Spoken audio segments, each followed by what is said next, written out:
नमस्कार, म क्रान्ति सुब्बा हङकङभित्रका लेखक आजको होस्ट तपाईँहरूलाई स्वागत छ। आज मैले world wide lockdown corona virus अपडेटलाई लिएर फेरि तपाईँ समक्ष प्रस्तुत भएको छु एकजना विशिष्ट पाहुनासहित। योभन्दा अगाडि म वर्ल्ड वाइड ओभरभ्यू कोरोना भाइरसको बारेमा छोटकरीमा प्रस्तुत गर्न अनुमति चाहदछु। अहिले संसारभरि 213 देश कोरोना भाइरसद्वारा प्रभावित छ भने 2टा अन्तर्राष्ट्रिय पानी जहाज पनि प्रभावित रहेको अवस्था छ। अहिले संसारभरिमा जम्मा 4,64,000 माफ गर्नुहोस् 46,41,776 जना कोरोना भाइरसद्वारा ग्रस्त छन् भने नयाँ केस 24 घण्टामा 19,962 जना दर्ता भएको अवस्था छ। कुल मृत्यु हुनेको सङ्ख्या कोरोना भाइरसद्वारा 3,08,845 पुगेको छ भने गत 24 घण्टामा 691 जनाको ज्यान कोरोना भाइरसले लिएको अवस्था छ। एपिसेन्टरको रूपमा युएसए अहिले टपमा नै छ, जहाँ 14,84,285 जना सङ्क्रमित छन् भने 88,507 जनाको मृत्यु भइसकेको अवस्था छ। यसै गरी रसियामा 119 जना 24 घण्टामा मृत्यु भएको अवस्था छ भने ब्राजिलमा 145 जना लगायत संसारभरि आज कोरोना भाइरसद्वारा सन्त्रस्त भएको अवस्था छ। यस्तो दुःखद घडीमा, विषादको एउटा छुट्टै घडीमा हामीले संसारभरिका नेपालीहरूलाई नेपाल एचडी टिभी मार्फत अर्थात् एनएचडी स्टुडियो मार्फत कनेक्सन गर्ने जमर्को गरेका छौँ र कोरोना भाइरस लकडाउनले ल्याएको सुख दुःखलाई साट्ने जमर्को स्वरूप हामीले यो एपिसोड चलाउँदै आएका छौँ। आज 62 एपिसोडमा हामी आइपुग्दाखेरि हामीसँग एकजना नेपालका एक चर्चित गायनका बादशाह, उहाँको नाम नसुन्ने कोही नेपाली छैनन् र उहाँ एकजना युवा सुप्रसिद्ध गायक हुनुहुन्छ। उहाँलाई म आजको यस स्टुडियोको स्क्रिनमा निम्त्याउँदछु। उहाँ हुनुहुन्छ राय इज किङ, राजेश पायल राय। नमस्कार सर। हेलो दर्शन, नमस्ते शिवारू। दर्शन नमस्ते, कस्तो हुनुहुन्छ तपाईँको चाहिँ नि हाल खबर? ठिक छु भन्नाले म ठिक छु कि अहिलेको लागि ठिक हुनु नै सबैभन्दा ठुलो धन र सुरक्षित रहनु नै हो। सो संसार यो महामारीमा छौँ र म काठमाडौँ, नेपाल स्थित काठमाडौँको नक्सल स्थित यहीँ आफ्नै सेल्फ आइसोलेसन यानि कि क्वारेन्टाइनमै छु, घरमै छु। लकडाउन भएको 54 दिन पुगेछ नेपालमा। तपाईँको डे वानदेखिको अनुभव कस्तो छ सुनाइदिनुहोस् त। दर्शकवृन्दहरू आतुर छन् तपाईँको अनुभवलाई सुन्नु। तपाईँ कता हराउनु भएको हो या सबै हराएका छौँ भनौँ न अहिले त हामी। यसो सुनाइदिनुहोस्। होइन, म त फेसबुक लाइभहरूमा पनि आउँछु, आउनलाई चाहिँ त्यति धेरै। अनि सुरुका दिनहरूमा चाहिँ लकडाउनको ठ्याक्कै जानकारी पनि थिएनौँ हामीहरू र आफूलाई लक गर्नु चाहिँ यसको मिन्स लकडाउन रहेछ कि आफ्नो भित्रको चिज बाहिर नजाने र बाहिरको चिजहरू भित्र नआओस्। कुनै पनि त्यो रोगले नछुनको निम्ति सुरक्षित सबभन्दा तौर तरिका चाहिँ त्यो लकडाउनै रहेछ र त्यसलाई बुझिसकेपछि यो रोग कहाँबाट आएको, कसरी सर्छ भन्ने चिज जनहितको लागि पनि काम गरियो यहीँ घरभित्रै। जस्तो कान्तिपुर टेलिभिजनले सुचारू गर्नुभएको जनहितको लागि जारी सूचनाको लागि काम गरेँ मैले। त्यसपछि जे जति युट्युब ज्ञानबाट या चाहिँ गुगल्सबाट त्यसको ज्ञान हुन्छ त्यो ज्ञान बाँड्ने काम गरियो। अनि कतिपय अवस्थामा चाहिँ जसलाई ठ्याक्कै भरेको लागि के खाउँ भन्नेहरूको लागि पनि सहयोग गरियो। म सहयोग यो गरेँ भन्न चाहन्न, तर केही व्यक्तिगत त्यसलाई तौर तरिकाले नभन्दा पनि मैले धेर थोर सहयोग गरेँ। देन म बसेको टोल चाहिँ नक्साल हो। नक्साल एरिया मलाई थाहा हुँदैन कि यहाँ टोलमा कुकुरहरू पनि रहेछ कि 9-10वटै भनौँ न। अहिले पनि स्टिल मेरो घरको तपाईँलाई भिडियो घुमाएर देखाएँ भने 9-10वटा तल सुतेर हुन्छ। खोइ किन आई डोन्ट नो कि मेरो घरमा ती बेवारिसे साराबिन कुकुरहरू आए। सो मलाई मानवताको लागि भए पनि उनीहरूलाई पहिले चाहिँ थोरै धेर थोर हड्डी या आफूले उब्रेको टाइपको थियो। त्यसपछि तिनीहरू आउन थालेपछि माया लागेर अहिले दिइरहेको छ। त्यसरी नै बितिरहेको छ। अनि सामान्यतया तपाईँहरूसँगको इन्टरभ्युजहरूमा चाहे जुनै च्यानल्सहरूमा र मेरो घरको पछाडि ठ्याक्क खण्डहर जस्तो छ, त्यो घरमा कुद्ने र आफूलाई स्फूर्त राख्नेमै यो दिनहरू बितिरहेको छ र यो लकडाउनको आज 54 दिन हो। लकडाउनको अनुभूति एउटा भयो, लकडाउन परिकल्पना नगरीको चाहिँ एउटा परिवेश हो। अहिले लकडाउन पूर्व र लकडाउनमा बसेपछिको एउटा तपाईँलाई महसुस भएको अनुभव भएको छुट्टै चिज चाहिँ के रह्यो त?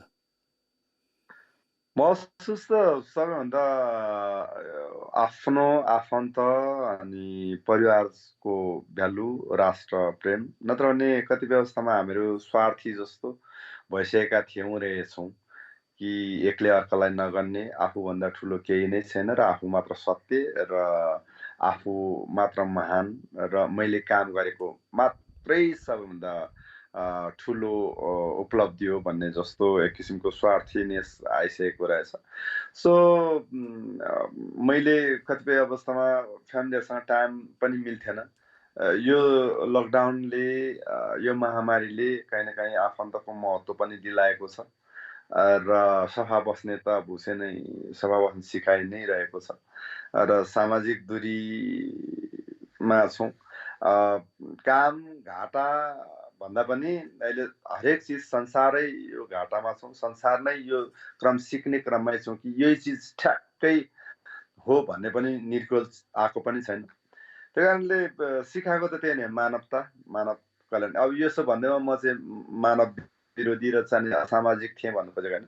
कहीँ न कहीँ आफन्तको माया प्रेम, यो काम भन्दा पनि ठुलो बाँच्नु र बाँच्दा चाहिँ अनुमानित सत्यता चिजलाई अँगाल्दा चाहिँ राम्रो रहेछ, जीवन रहेछ, त्यो सत्कार एकदम जीवन रहेछ जस्तो चाहिँ अनुभूति हुँदैछ।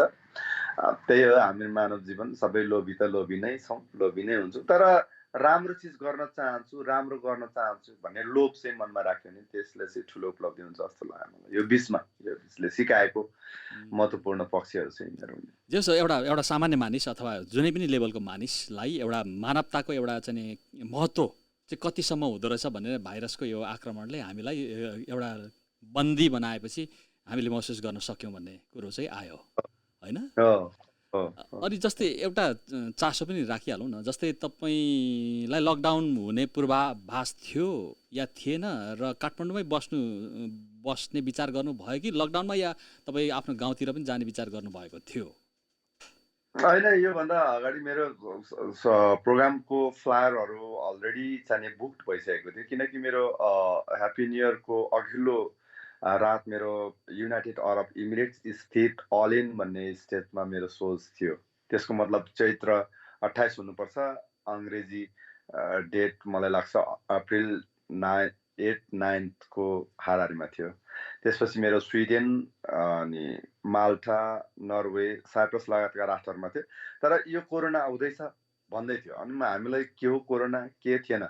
मेरो प्रोग्रामको यहीँ फ्लाइट गरिसकेको थिएँ म, किनभने पोर्चुगलबाट आउने बित्तिकै पोखरामा सो गरेर दिक्तेल, ताप्लेजुङ, धरानबाट मेरो बेलडागी र भद्रपुरमा सो हुनेवाला थियो।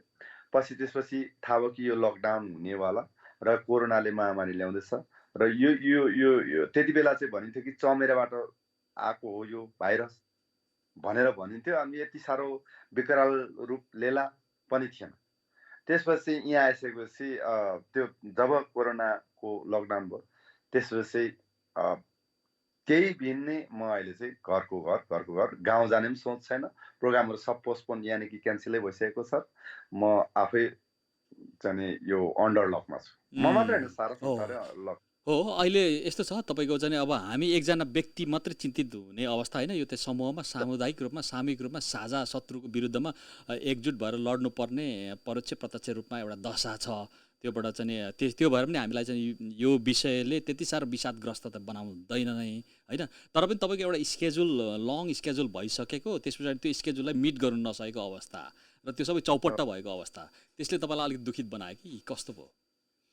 दुखित भन्दा पनि अहिले अहिले त हामी मानव जीवन तपाईँ हामी गफ गर्न पाउनु मात्रै पनि सबैभन्दा ठुलो जिन्दगीको संसारकै उपलब्धि हो जस्तो लाग्छ। किनभने यो चिज हामीले अरबौँमा गरेर पनि यो शरीर पाइँदैन। र अहिले लकडाउनको अर्थ हामीले यो शरीर पाइरहेछौँ भन्नु पनि को अर्को उपलब्धिको अर्को पाटो पनि हो। तपाईँसँग जो बोलिरहेको छु, जुन कुरा सेयर गरिरहेको छु, यो जिन्दगीको सबैभन्दा ठुलो उपलब्धि हो जस्तो लाग्छ। किनकि यसले यो कोरोनाले न तपाईँलाई किराँत भन्छ, न तपाईँलाई मुस्लिम भन्छ, न हिन्दुज भन्छ, न क्रिस्चियन भन्छ। यसले कसैलाई पनि छोड्दैन। न यसले धनी भन्छ, न यसले गरिब भन्छ, न हङकङ्गेली भन्छ, न नेपाली भन्छ। यसले लागिसकेपछि कसैलाई पनि छोड्दैन र यो अत्यन्तै ठुलो विकराल रूप नै हो जस्तो लाग्छ मानव जीवनको। यो मैले भोगिरहेको अवस्था मैले धेरै भोगेँ। मैले भूकम्प पनि हेरेँ, या सार्स रोग हेरेँ, या इबोला अमेरिकामै हुँदा पनि त्यहाँका अरू मान्छेहरूको। तर यो जतिको विकराल रूप चाहिँ मैले भोगेको र देखेको थिइनँ। त्यो कारणले यो भोगाई मेरो लागि अनुभूति छ। र जीवन मसँग जबसम्म हुन्छ तबसम्म पोजिटिभनेस र यसको इम्युनिटी पावर बढाउँदा पनि यो रोग चाहिनेलाई जित्न सकिने रहेछ। र मेनली त हुलबाट जोगिनु, सोसियल डिस्टेन्स रहनु, हात धुनु, या तातो गरम चिजहरू, तरल पदार्थहरू, झोलिए पदार्थहरू लिनु, र घरमा बस्नु नै यो युद्धलाई, यो महामारीलाई जित्न सकिने भएको हुनाले मैले अरू चिज घाटा भन्दा पनि अहिले म बाँचेको छु, हामी बाँचेको छौँ, यो नै मानव जीवन कल्याणको महत्त्वपूर्ण पक्ष हो जस्तो लाग्छ। अहिलेको अवस्थामा हुनु त बाँच्नु नै एउटा अर्थपूर्ण स्थिति हो। हामी अब बाँच्नु सक्नु, भोलिको दिन आँखा खोलेर आँखा उघार्न सक्नु नै एउटा उपलब्धि हो होइन? त्यो हिसाबले एकदम सही कुरा गर्नुभयो। अब यसो गरौँ न, दर्शकवृन्द पनि आतुर छन् तपाईँको स्वर सुन्नको निमित्त। अब हामी अलिकति फ्लास त्यति प्लस यो यो यो यो मेरो फर्स्ट इन्टरभ्युज त नभनौँ कि यो मोबाइल अर्को हातले पक्रिरहेको छु, त्यो कारणले गीत गाउनु पनि असमर्थ छु। र यो समयमा बरु गीतहरू मेरो युट्युबबाटै सर्च गरिदिन आग्रह गर्छु। र मलाई यो अप्ठ्यारो पनि घुमिरहेको छ क्यामेरा, मलाई त्यति ठ्याक्कै आइडिया भएन।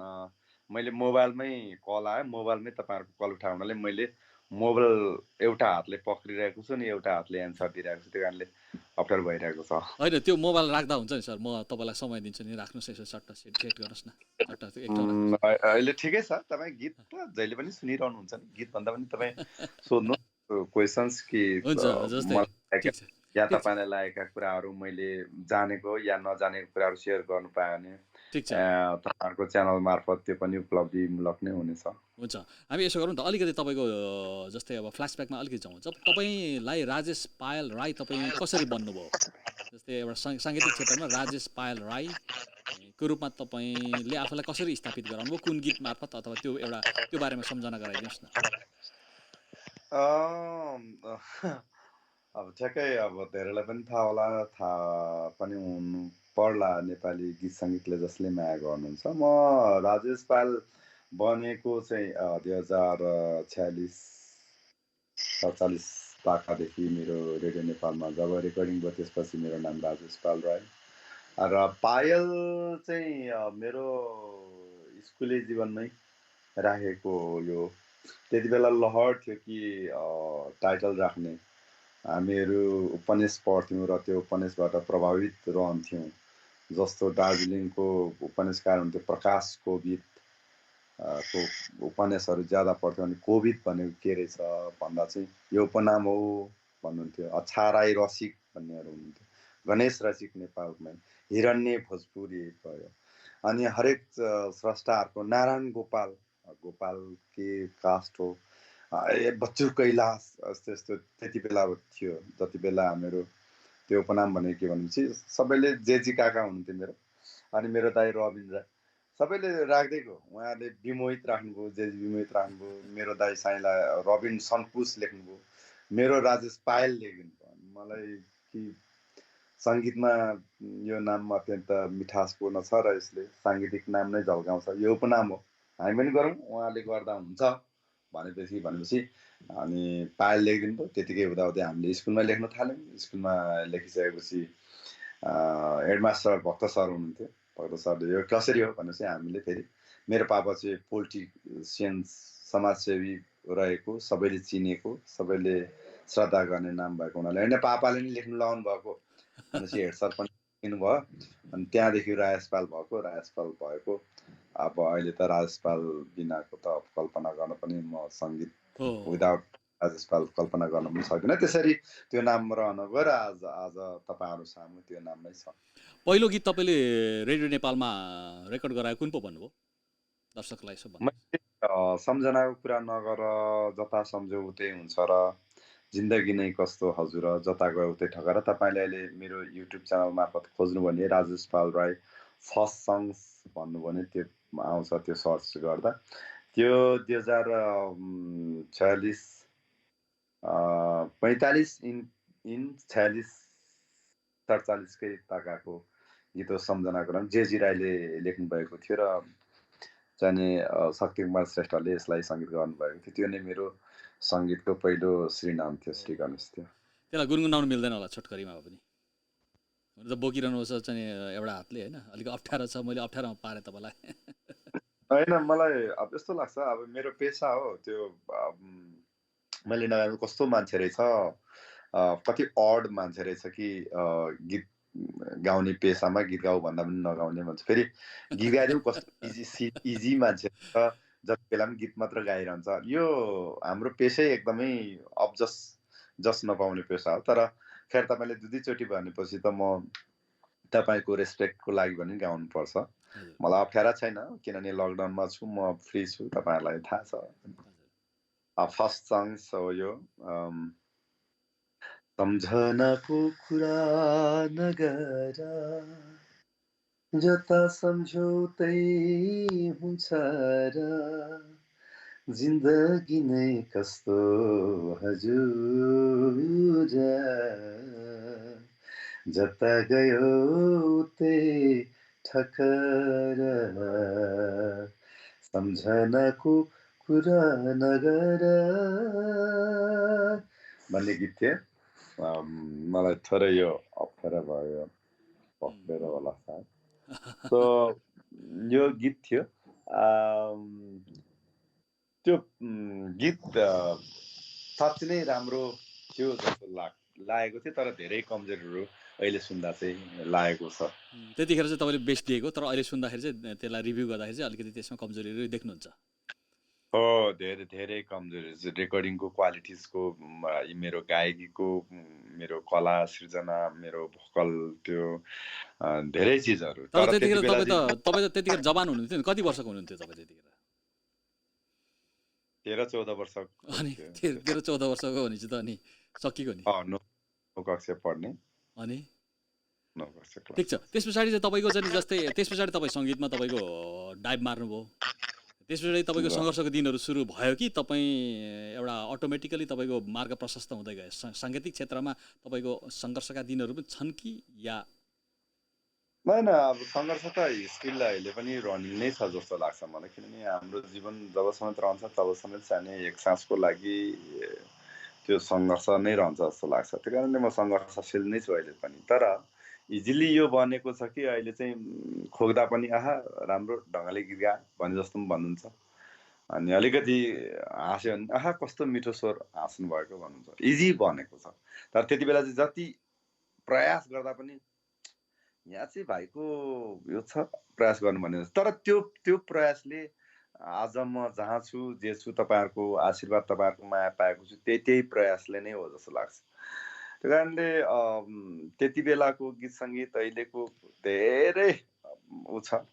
त्यो समयले पनि मान्छेलाई परिपक्व बनाउँदै जाँदो रहेछ। एउटा कथा नै छ कि तपाईँ ढुङ्गालाई जति कुट्नुहुन्छ त्यति मिठो चाहिँ सुन्दर चित्र बन्छ अरे। त्यो कारणले हामी पनि त्यो अनुभूतिसँग आजसम्म दौडिरहेका छौँ, हिँडिरहेका छौँ। आज तपाईँसँग कुरा गरिरहेको छु। आज मैले धेरै इन्टरभ्युजहरूमा तपाईँ फलो गर्नुभयो भने मैले इन्टरभ्युजहरूमा गीतै गाउँदिनँ, तर मैले रिक्वेस्ट माने कि मलाई हङकङ यति मसँग आत्मीयता छ कि मेरो एब्रोडको प्रथम कन्सर्ट हङकङ भएको कारणले मेरो सायद धेरै आफन्तहरू या त त्यहाँ माया गर्ने हातहरू मलाई दोहोऱ्याउने हातहरू त्यहाँ छ जस्तो लाग्छ र त्यो हार्दिकतालाई कहिले पनि नकार्नै सक्दिनँ। नत्र नै धेर थोर अचल यो इन्टरभ्युज यसरी यो हात धुनुहोस् यहाँबाट लकडाउनमा छौँ भनिराख्नु पनि मलाई खासै इम्पोर्टेन्ट लाग्दैन। त्यो हरेक चिज हरेक मान्छेबाट आइरहेको छ त्यो चिजहरू।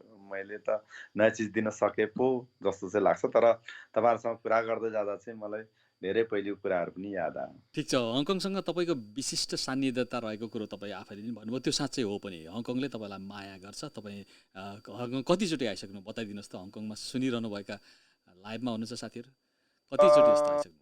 म मात्रै होला यस्तो आर्टिस्ट सबैभन्दा धेरै आएँ कि 26-27 त कन्सर्ट्समा आएँ म पटक।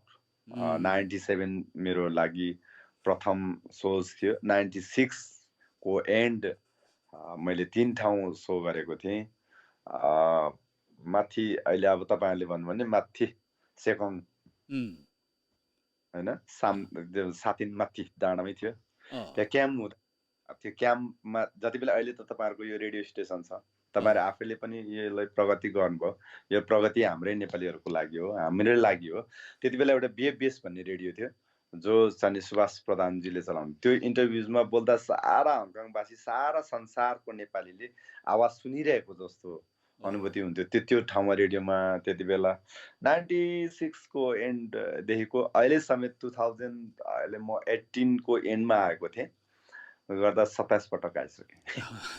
त्यो त धेरैचोटि भयो। भन्नुको अर्थ के भनेदेखि अब राजेश पायल राईसँगको हङकङको एउटा घनिष्ठता, त्यो एउटा आन्द्रै जोडेको जस्तो भयो त्यो त, होइन?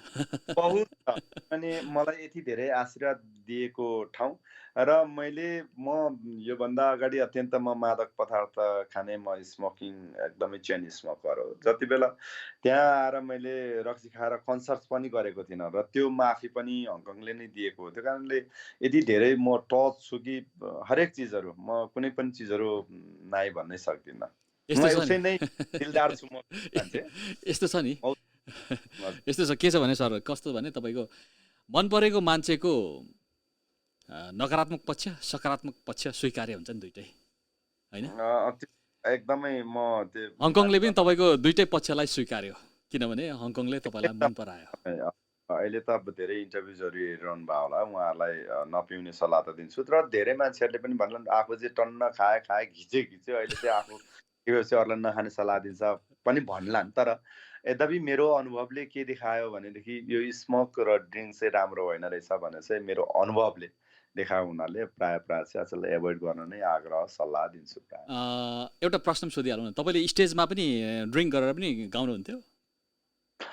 पहिले त अब त्यो कस्तो छ लहरै लहर थियो कि हरेक मान्छेलाई। त्यही त अनुभवले मान्छे ज्ञानी बनाउँदो रहेछ। अनि हामीलाई भन्नुहुन्थ्यो पहिले कि नारायण गोपालले गाँजा खानुहुन्थ्यो, नारायण गोपालले रक्सी पिउनुहुन्छ भन्थ्यो। अनि हामीलाई चाहिँ ओहो हामी पनि सिगरेट खाएर गाउँ, हामी पनि रक्सी खाएर गाउँ, त्यो लहरै लहरमा गरेको थियो। त्यो कारणले त्यो अनुभूति अत्यन्त ब्याड अनुभूति त्यो थियो, एउटा नराम्रो सपना जस्तो। त्यो कारणले सपना होइन, त्यो भोगिआएकै हाम्रो जीवन त थियो। त्योबाट भोगेर आएपछि अहिले मलाई लाग्छ कि त्यो चिज चाहिँ नराम्रो रहेछ। तर त्यो नसामा डुबेर फिलिङ्समा डुबेर गाउँदाखेरिको मोहक त अर्कै हुन्थ्यो कि बा? दर्शकहरूले त्यसको इन्जोय अर्कै। त्यो भ्रम थियो। त्यो आफूलाई मात्र लाग्ने कि म नसामा छु, डुबिरहेको छु, राम्रो काम गरिरहेको छु, आफूलाई मात्र लाग्ने कि अरूलाई त त्यो भ्रम हो। त्यो भ्रमबाट त चिरिनु पर्छ। सत्यता त सत्य त कहिले पनि ढक्दैन। अहिलेको अवस्थामा तपाईँले अल्कोहल चाहिँ तपाईँको गिभ अप सबै परित्याग गरिसकेको अवस्था हो या ओकेजनल सोसियल ड्रिङ्क लिनुहुन्छ? हजुर अहिले I rectified, I use to अहिले कुनै पनि ड्रिङ्क्स अनि तपाईँको स्मोक सबै चिज त्याग, परित्याग गर्नुभयो तपाईँले? हजुर, पूर्ण रूपमा? पूर्ण। ल बधाई छ तपाईँलाई, शुभकामना। यो चाहिँ एउटा दर्शक वृन्दको लागि पनि, किनभने हेर्नुहोस् है अब तपाईँहरू वारी जमुना परि जमुनाको साथी अब अल्पायुमा जानुभयो। तपाईँहरू सर्वाधिक चाहिँ चर्चित एफएम भन्दै हुनुहुन्छ, तपाईँहरूलाई यति पनि थाहा थिएन मेरो बारेमा?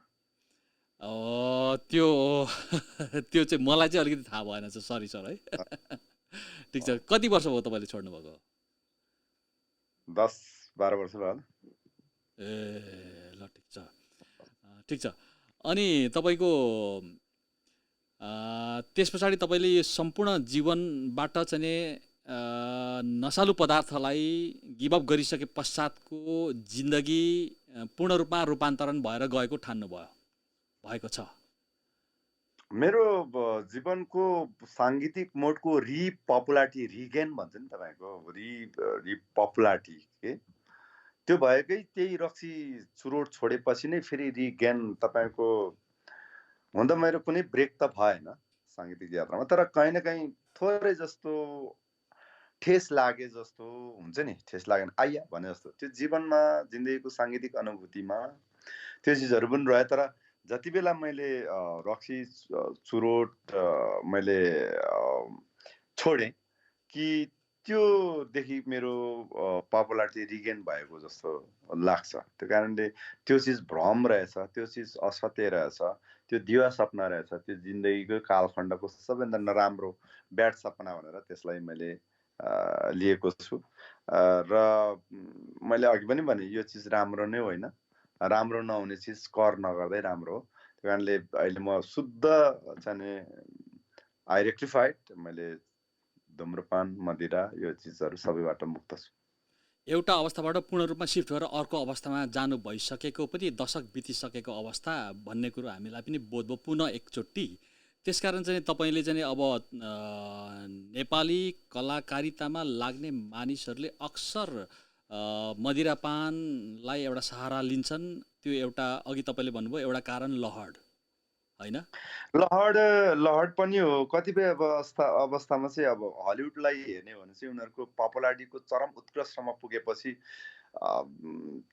त्यो देख्दैन कोही मान्छे, कोही त्यति ठुलो भ्रम हुन्छ कि यो हाम्रो लोकप्रियता भन्ने चिजहरू, कला भनेको यति नसा हो कि त्यो संसारको एकदम चरम उत्कृष्टमा शिखरमा पुगेपछि त्यो आर्टिस्टले त्यो व्यक्तिले अरू मान्छेलाई देख्दैन। अब त्यस्तो पनि हुनसक्छ होइन। जति बेला मेरो पपुलरको एकदम चरम शिखरमा छ कि म बाहेकको अरू मान्छे नै छैन भन्ने जस्तो भ्रम, मैले अघि भने नि त्यो भ्रम त्यो हलिउडमा पनि छ, इन्डियामा पनि छ। जब सत्यताको चिजमा धरातलमा आउँदा उसले देख्छ कि धेरै चिजहरू बिग्रिसकेको छ। भन्नुपर्दा दुर्व्यसनी आफ्नो जीवनमा घटिसकेको पत्ता पाउँदैन, टुलेट भइसक्यो तापनि भन्नु खोज्नुभयो? धेरै पत्ता पाइँदैन। अहिले पनि हामीहरू कहीँ न कहीँ भ्रममा नै छौँ जस्तो लाग्छ। त्यो कारणले जीवन एक किसिमको ड्रामाटिक, एउटा वास्तविक ड्रामाटिक रहेछ। यसमा हामी भूमिका निभाउँछौँ तर हामीहरू सत्यतालाई चाहिँ भुल्छौँ।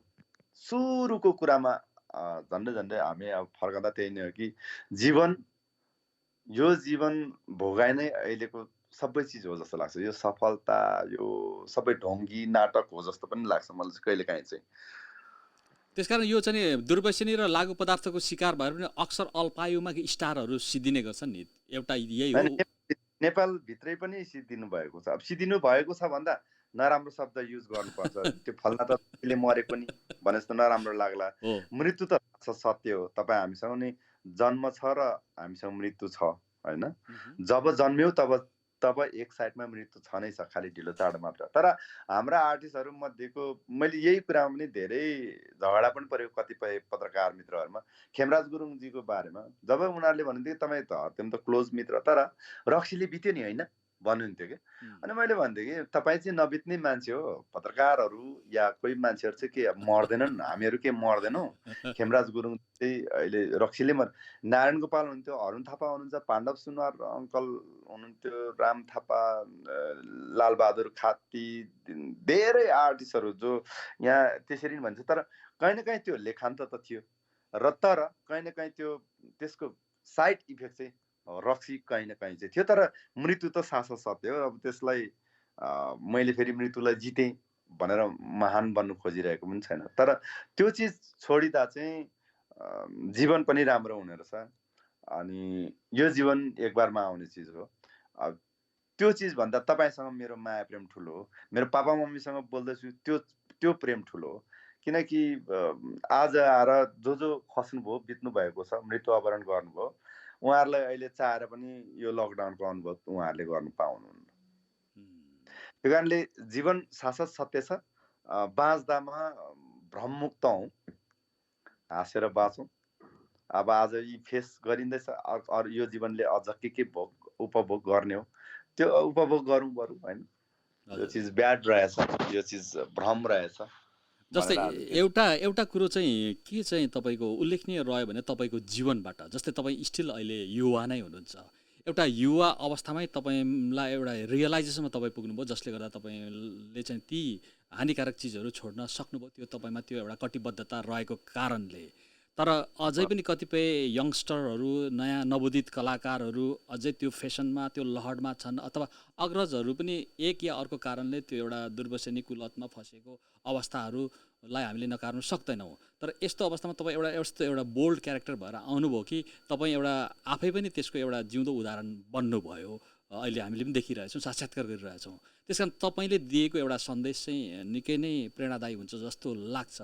र एकपल्ट हाम्रो नवोदित कलाकारहरूलाई विशेष गरिकन तपाईँको कण्ठबाट केही जाओस् न सन्देश।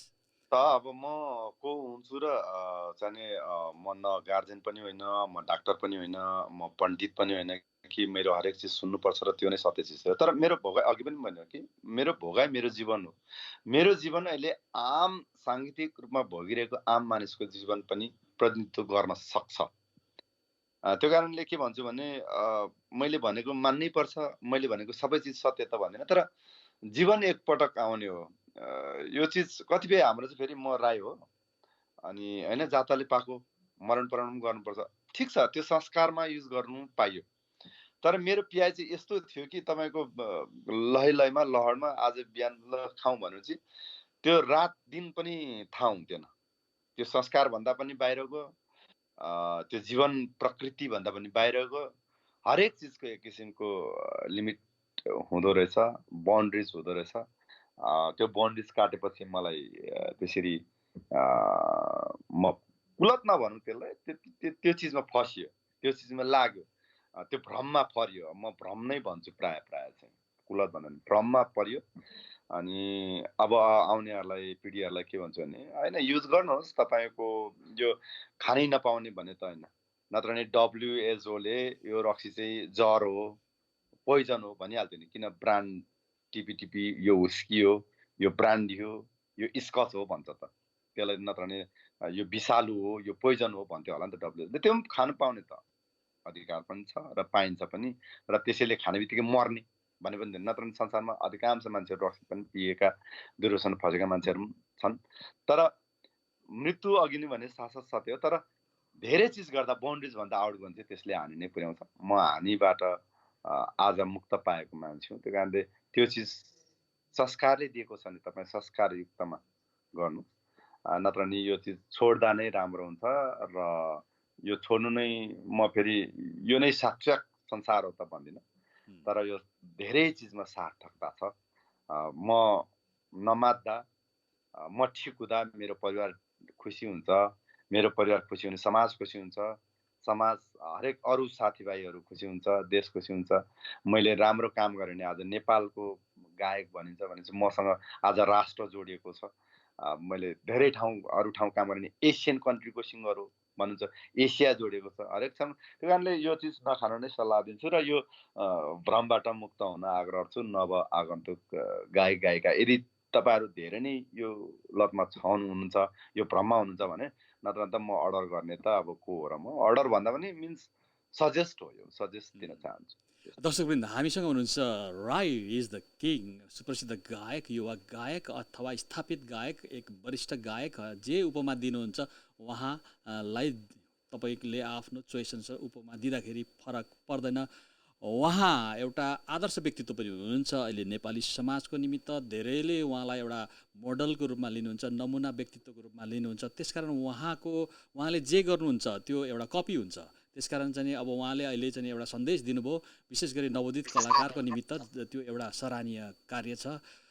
सर, अब तपाईँको एउटा जस्तै एउटा यस्तो कालखण्ड बताइदिनुहोस्, त्यो कालखण्डबाट चाहिँ राजेश पायल राईले पछाडि फर्केर हेर्नु परेको थिएन, तपाईँको स्ट्रगलको दिन सिद्धिएको थियो, त्यो गीत कुन गीतले तपाईँलाई उठायो?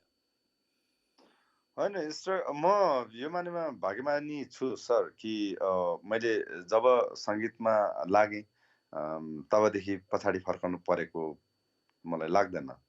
ठेस आयो, ठेस खाइयो, त्यो अलग कुरा हो। त्यो ठेस बिना मजा पनि आउँदैन जिन्दगी। यो अप्स एन्ड डाउन भन्ने हुन्छ, उकाली ओह्राली भन्ने हुन्छ होइन।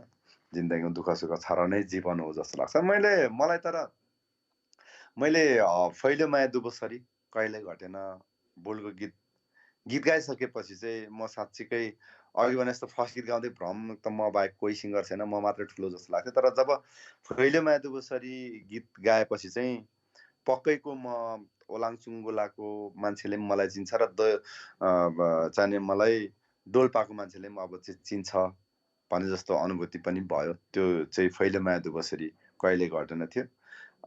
र त्यो गीत नै मेरो लागि मलाई लाग्छ आजको रायसपाल राय बन्नको निम्ति सबैभन्दा ठुलो मेरुदण्ड चाहिँ त्यो गीत हो। र त्यसपछि चलचित्र गरिब मेरो प्रथम चलचित्र थियो। नागबेली चुल्ठोले, श्रीकृष्ण श्रेष्ठजी हुनुहुन्न हामीसँग, उहाँले नाच्नु भएको थियो र सारङ्गा श्रेष्ठजीले नाच्नु भएको थियो। त्यहाँदेखि चाहिँ मलाई लाग्छ मेरो साङ्गीतिक यात्रा हिँडिरहेको छ। भगवानको कानमा पनि नपरोस् कि आज समेत त्यही दौडमा म अगाडि बढिरहेको छु। फर्केर हेर्नु परेको छैन, नपरोस् पनि, फर्केर हेर्न पनि नपरोस्। म मात्र होइन, जो सङ्गीतमा लाग्नु भएको छ, सङ्गीतमा लाग्ने या व्यवसायमा लाग्ने हरेक व्यक्तिको चुलो बल्नुपर्छ। मेरो चुलो बलेको गीतहरू चाहिँ तिनीहरू नि। फैलियो माया दुबोसरी साँच्चै नै त्यो चाहिँ करिब करिब रेडियो नेपालमा दिनभरि नै बस्थ्यो जस्तो लाग्छ हामीलाई पनि यसो सुन्दाखेरि त्यतिखेर है, तपाईँको त्यो आवाज क्या होइन। त्यो हुँदाखेरि तर तपाईँ सानै पनि हुनुहुन्थ्यो त्यतिखेर। कति वर्षको हुनुहुन्थ्यो सर? म 15-16 कतिको थियो हेर्नुहोस् त। तर तपाईँको यो जुन बेस भोकल छ नि, यो गिफ्टेड अलिकति यो अनुपम जस्तो लाग्थ्यो त्यतिखेर सुन्दाखेरि। गिफ्टेड त हो नै, म किनभने सङ्गीत सिकेको छैन मैले। म त्यो अरू जस्तो ढोङ्गी एकदम नाटक पनि गर्दिनँ, म स्वाङ पनि पार्दिनँ कि मैले एकदमै म सिकेको छु, एकदमै जान्ने। म केही पनि आउँदैन सङ्गीतको खासै भन्यो भने। म भाग्यमानी मात्रै छु जुन गीत गाउँदा पनि त्यो आम श्रोता, आम दर्शकहरूको प्रथम रोजाइमा पर्छ, त्यो अलग कुरा हो। तर मैले सङ्गीत पनि सिकेको छैन। त्यति बेला बेस भोकल गर्ने चाहिँ ठुलो मान्छे हो र राम्रो मान्छे भनिन्थ्यो कि त्यो जमानै त्यस्तो थियो। अनि त्यो बेस भोकल त थँदै नै थियो, अझ झन् बेस भोकल बनाएर होइन। तपाईँको जस्तो स्वर त कसैको थिँदै थिएन त्यतिखेर होला, हामीलाई पनि याद छ त्यो। हो साँच्चै हो, अचम्मको थियो त्यो। होइन अचम्मको थियो त्यो फ्लेभर क्या, फ्लेभर त्यो टोन छ नि, टोन र फ्लेभर चाहिँ एकदम म्याचै नगर्ने क्या। धेरै अब त्यो समय थियो। अब अहिलेसम्म स्टिल पढे काम गरेर हुन्छौँ हामीहरू। बेस भोकल मर्दको स्वर पनि भन्थ्यो नि त त्यति बेला। त्यो दुई लाइन यसो गुनगुनाउनु मिल्छ सर? हजुर, दुई लाइन यसो गुनगुनाउनु मिल्छ त्यो फैलियो माया? म गीत गाउनु यस्तो अड लाग्दैन। म इन्टरभ्युजहरू पहिल्यै सर्त हुन्थ्यो तपाईँहरू एकदम म हङकङ भनेर अरू मार्फत आएको हुनाले क्लोजली हुन्छ भनिहालेँ। मलाई गीत गाउनु एकदमै अड लाग्छ। तपाईँलाई अघि नै मैले गरेर पनि तपाईँ जबरजस्ती नै गरिरहनु भएको छ। खैर, मलाई ठिकै छ। तपाईँको चाहना, आम श्रोताहरूको चाहना पनि हुनसक्छ होइन। म गलत पनि हुनसक्छु कि इन्टरभ्यू गाउनै पर्छ कि गाउनु पर्दैन, आई डोन्ट नो। मेरो यो 25-30 वर्षको अनुभवले खै त्यति साह्रो। अझै पनि म कस्तो छु भने जे चिज आउँछ म त्यो अगाडि पस्दै खाँदै जान्छु। कतिपय इन्टरभ्यू भन्ने बित्तिकै चाहिँ अहिले यो कोठाभित्र छु एक्लै, कतै मान्छेले देख्दा के पो गर्दैछ जस्तो लाग्छ र पनि लाग्छ। अनि गीत गाऊ भन्ने बित्तिकै त्यो गीतहरू त मेरो युट्युब्सहरूमा छँदैछ नि भने जस्तो नयाँ कुराहरू खोतल्नु सक्नुभयो भने चाहिँ तपाईँहरूको त्यो खुबी हो जस्तो लाग्छ। तरै पनि सुनाइदिन्छु, तपाईँले आग्रह गर्नुभयो होइन। तपाईँको आग्रह भनेको मेरो लागि आज यो बाँच्नुको अर्को मजा लिनु पनि हो जस्तो लाग्छ। किनभने कति 46 लाख मान्छेमा हामी त कमसेकम बाहिरको छौँ नि त, हामीलाई त छोएको पनि छैन कोरोनाले। कति मृत्यु भइसक्यो, मृत्युवरण गरिसक्नु भएको छ नि, त्यसको उपलब्धि पनि जस्तो लाग्छ। यो भगवान्ले आजको इन्टरभ्यू गीत गाउनुको लागि बचाएको जस्तो लाग्छ म। फैलियो माया दुबोसरी कहिले घटेन, फैलियो माया दुबोसरी कहिले घटेन, कहाँ राखौँ तिम्रो याद दिलमा टेन, फैलियो माया दुबोसरी कहिले घटेन। दर्शकवृन्द हामीसँग हुनुहुन्छ अहिले गायनका बादशाह Rajesh Payal Rai Rai is the king. आज हामीसँग प्रत्यक्ष लाइभ प्रसारणमा उहाँलाई हामीले भेट्न पाउनु हाम्रो एउटा अभाग्य हो। उहाँसँग यसरी हामीले अब साक्षात्कार हुन्छ भन्ने पनि हामीले कतिपय अवस्थामा कल्पना गरेका हुन्नौँ, तर लकडाउनलाई हामीले अलिकति र कोरोना भाइरसलाई पनि धन्यवाद दिनुपर्दछ। उहाँ जस्तो सिङ्गरलाई आज हामीले प्रत्यक्ष प्रसारणमा यहाँ देख्न सकेका छौँ। सर, अब तपाईँको एरियामा अघि तपाईँले भन्नुभयो लकडाउनको प्रभाव चाहिँ छ र अहिले कुकुरहरू पनि स्वतन्त्र भएका छन्। मानिसहरू बन्दी छन्, कुकुरहरू स्वतन्त्र भएका छन्, पशु पक्षीहरू स्वतन्त्र भएका छन् होइन। र कुकुरहरूले पनि एक किसिमको त्यो छुट्टै किसिमको वातावरण चाहिँ महसुस गरिरहेको अवस्था छ। तर यो लकडाउन अलिकति बढ्दै गएर जनजीवन पनि कष्टकर हुँदै गरेको अवस्था पनि छ र यो लकडाउन अझै बढ्नुपर्छ कि यसको व्यवस्थापनमा अलिकति सुधार ल्याउनुपर्छ, जनजीवनलाई अलिकति खुकुलो पार्न निमित्त? यस्तो छ, अब यो धेरै समस्या त महासमस्या प्रकाष्ठ समस्यामा छ। किनकि भरे के खाउँ के लाउँ गरेर मजदुरी ज्याला गर्ने मजदुरहरूलाई धेरै प्रब्लम छ जस्तो लाग्छ।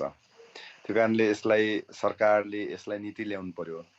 अनि कतिपय अवस्थामा त चेकअप गर्नको लागि पनि मान्छे जान पाइरहेको छैन। कोही कोही त बिराम पनि होला, उसलाई कोरोना नभए पनि अर्को रोग लागेको हुनसक्छ। ती रोगीहरू खासै ठ्याक्कै निदान पाइरहेको छैन, त्यसको समस्याको हल पाइरहेको छैन। जस्तो काठमाडौँमा लकडाउन छ, कसैलाई घरमा अत्यन्त बितिरहेको छ काम, ऊ त्यो गाउँ जान पाइरहेको छैन। जस्तो सपोज टु बी धेरै गाउँले दाजुभाइहरूले फोन गर्नुहुन्छ मलाई कि यो चिज छ, एक बोरा चामल भए पनि भात खानुहुन्थ्यो भन्नुहुन्छ, आउनुहुन्छ, दिन्छु या खान दिन्छु। त्यो त एक छाकको लागि, तर उसको ठ्याक्कै चल्ने जीवन चाहिँ कसरी चल्छ त? अब मैले त एक बोरा चामल दिएँ रे, उसले खाला पनि रे 15 दिन, तर त्यो 15 दिन पछि फेरि उसले के खाना? त्यो कारणले यो सरकारको नीति, सरकारसँग भएको फन्ड राम्रोसँग स्वचालित हुन सकिरहेको छैन जस्तो लाग्छ मलाई। म यसरी भनेर चाहिँ सरकारको विरोधी गरिरहेको पक्कै छैन, तर ठ्याक्कै हुनुपर्ने न्यूनतम आधारहरू जसले समस्याग्रस्त मजदुरहरू, समस्याग्रस्त मानव जीवन बिताइरहेका मानिसहरूमा चाहिँ त्यसको ठ्याक्कै समस्या भएको छैन। त्यस्तोको लागि म काम गर्न पनि चाहन्छु। मैले भने मेरो राजेश पायल राई फाउन्डेसन छ, तर ठ्याक्कै त्यो मान्छे नै हुनु पर्यो जसलाई भरे के खाउँ भने जस्तो। यो त साराबिन कुकुरहरू त यस्तो छन्, मैले त कति तल एउटा प्लेट जस्तोमा पानी पनि राखिदिएको छु, आउँछ। मलाई लाग्छ सुरुमा 3-4वटा कुकुर थियो, अहिले 10-11वटा कुकुर छ भनेपछि त कुकुरले पनि बाँच्न पाउने अधिकार छ। किनकि यो धरतीमा मानिस सबैभन्दा संसारको सबभन्दा बुद्धिमानी प्राणी, संसारलाई सबभन्दा केलाउन सक्ने प्राणी मानिस भएको हुनाले ती मानिसहरू अझै आज प्रब्लममा समस्यामा छन्। ती समस्यामा पर्ने हातहरूलाई सरकारले निर्कुल गरेर यसको समस्याको समाधान अहिले नै समस्या हल गरेर हाल्नुपर्छ। र यसलाई रोकथामको लागि चाहिँ अब तपाईँले रोकथाम यसो हुन्छ भने त मभन्दा तपाईँहरूले धेरै मिडियाबाट बनाइरहनुहुन्छ। रोकथामको लागि पनि जसलाई लागेको उसलाई क्वारेन्टाइनमा राखेर नै गर्नुपर्छ। अब आज पनि धुलीखेल एरियामा धेरै बढ्यो, हस्पिटलमा बढ्यो भन्ने सुनिरहेको थिएँ। हामीले त सुनि मात्र रहेको छौँ, त अनुभव गर्न पाएको छौँ। मतलब ती रोगीहरू कस्तो छन् भन्ने अनुभूति गर्न पाएको छौँ। त्यो सायद मलाई लाग्छ हामीले चाहिँ नर्सहरू, डाक्टरहरूलाई चाहिँ धन्यवाद दिनैपर्छ, तपाईँहरूको च्यानल मार्फत पनि, जसले खटिरहनु भएको छ। र संसार आज त्रासदीपूर्ण छ।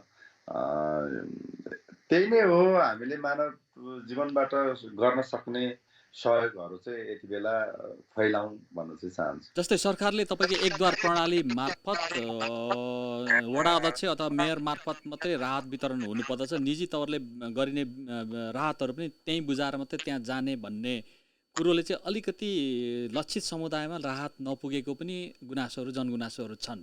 र नागरिकता नहुनेहरूले राहत नपाएको अनि अलिकति सामाजिक अभियन्ताहरूले अर्कै ढङ्गले राहत उनीहरूसँग पुर्याएको भन्नेहरू छन् होइन। यस्तो कुरालाई कसरी अलिकति सहज बनाउन सकिएला? जस्तै तपाईँ पनि एउटा पब्लिक फिगर हुनुहुन्छ, सामाजिक अभियन्ता पनि हुनुहुन्छ। अब यसमा मलाई ठ्याक्कै मेरो ज्ञान भएन, किनकि कुन रूपले त्यसलाई कसरी उहाँहरूले कलेक्सन गरिरहनु भएको छ। कलेक्सन गरिनु सबभन्दा ठुलो पक्ष हो, किनकि जो समस्याबाट पीडित ग्रसित छन् त्यो समस्या ग्रसित मान्छे कहाँ कलेक्सन गरिएको, त्यो नाम कसरी टिपेको, कुन टोलमा टिपेको, कुन टोलको मान्छे समस्याग्रस्त व्यक्ति चाहिँ सबभन्दा साँच्चैकै समस्याग्रस्त, त्यसलाई मेजरमेन्ट गर्ने नीति चाहिँ मलाई ठ्याक्कै छ जस्तो लाग्दैन। तपाईँले भन्नुभयो कि यो ठाउँमा पुगेको अभियन्ता, सामाजिक अभियन्तालाई पनि कसले टिपायो त? त्यो समस्याग्रस्त मान्छे हो। त्यो मलाई लाग्छ एकिनका साथ मेजरमेन्ट भएको छैन। यो त कस्तो भइरहेको छ अहिले, म बाहिरको छु अर्थात् म सक्दैछु कि मलाई 2 बोरा चामल भए पनि दिनु छ, अनि को छ हौ साथी या मिडियाको साथीहरू को छ यहाँ त्यसलाई दिउँ भनेर उसले त्यो मिडियाको मान्छे चिनेको या कहीँ फेसबुकमा भेटिएको मान्छेलाई मात्र बाँडेको छ जस्तो लाग्छ। अब त्यसको लागि त वडा कार्यालयबाट नै सुरु हुन्छ, चिन्ने त टोलबाट नै हो।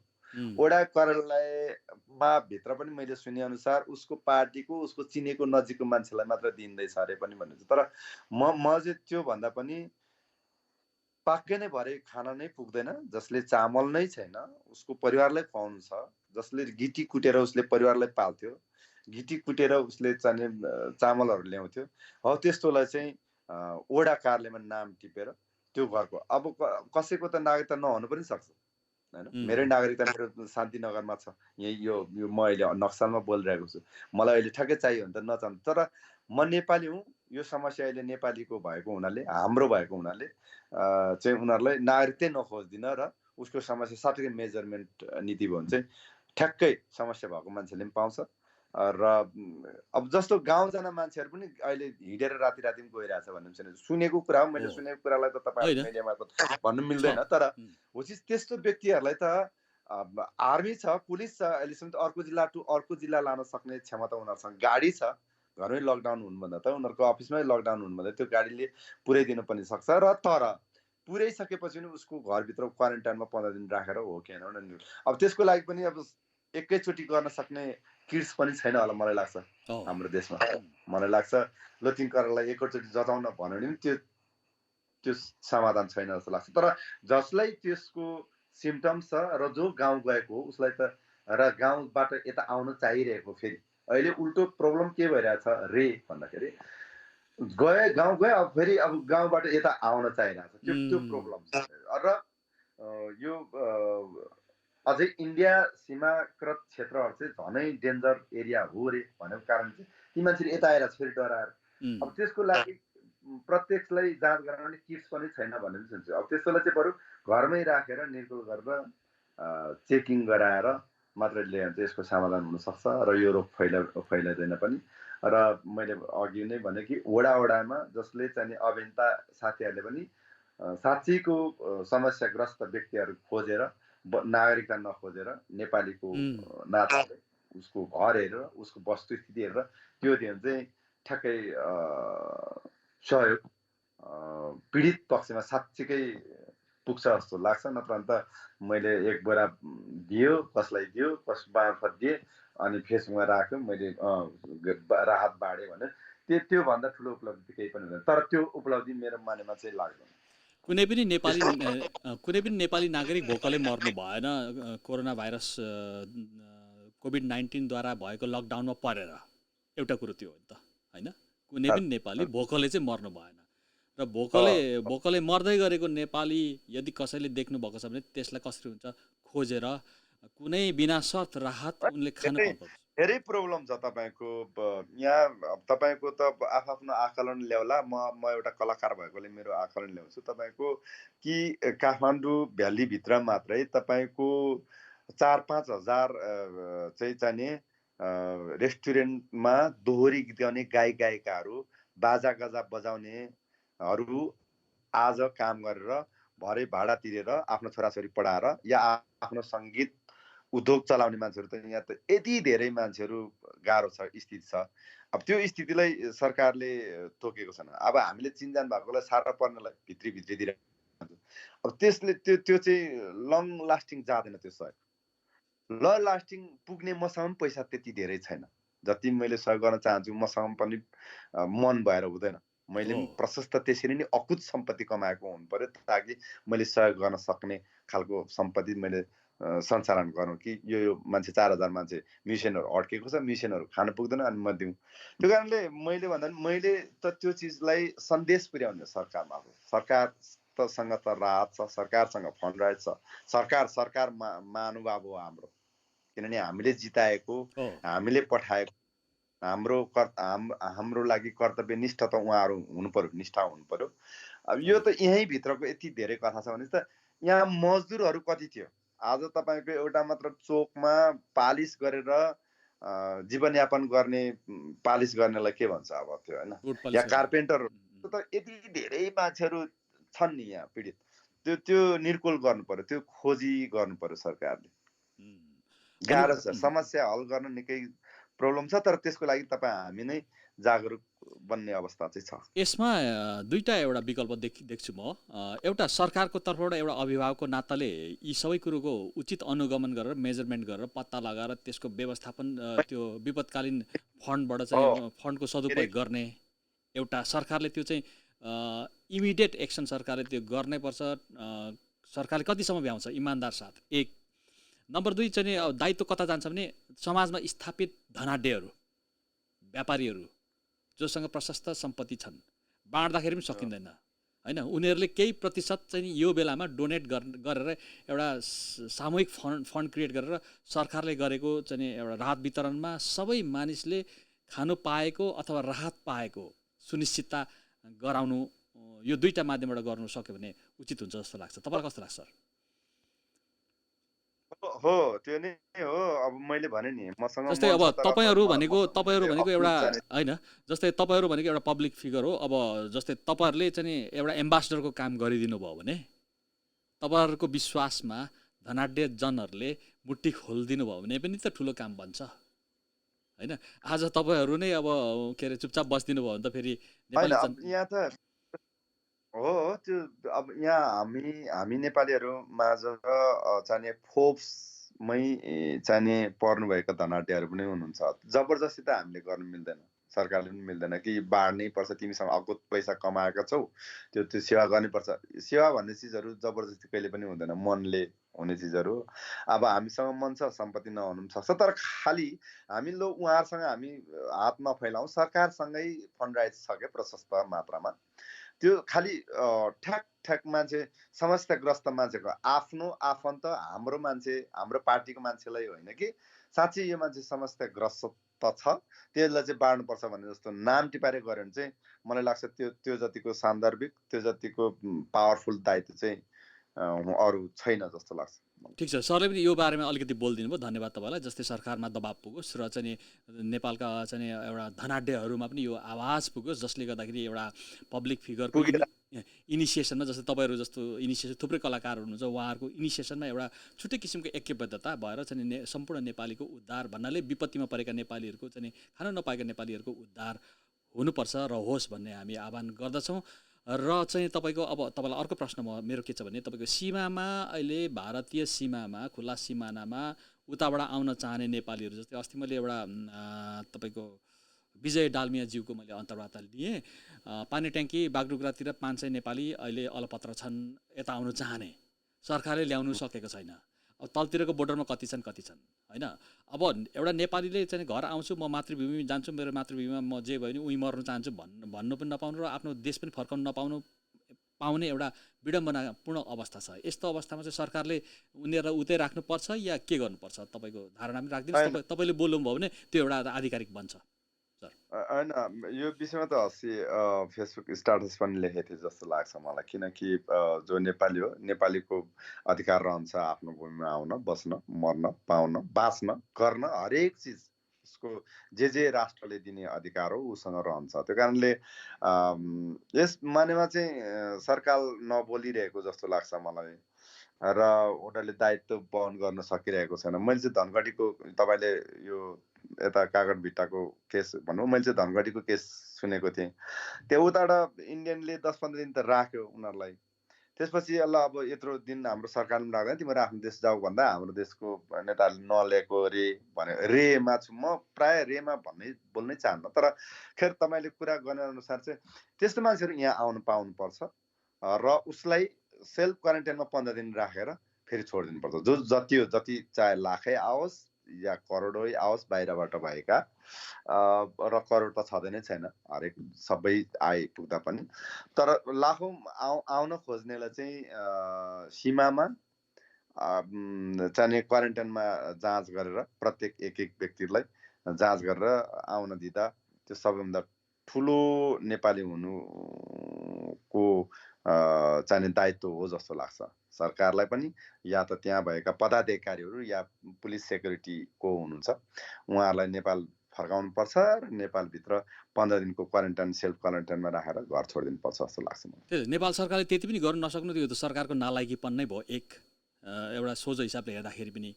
अब हङकङमा तपाईँको हेर्नुहोस् अहिले सम्पूर्ण हङकङ नागरिकलाई इभन नेपालबाट पनि अब चार्टर गरेर आउँदैछ। इन्डियाबाट अस्ति आइसक्यो, पाकिस्तानबाट आइसके हङकङ रेसिडेन्ट्सहरू जो चाहिँ नेपाली मुलका छन्, पाकिस्तान मुलका, इन्डियन मुलका, त्यसरी आउने क्रम जारी छ। त्यो कुनै पनि देशमा त्यसरी रोकआउट आफ्नो नागरिकलाई गरिएको छैन, तर बोर्डरसम्म आइसकेको नेपालीलाई पनि रोकेर राखिएको छ।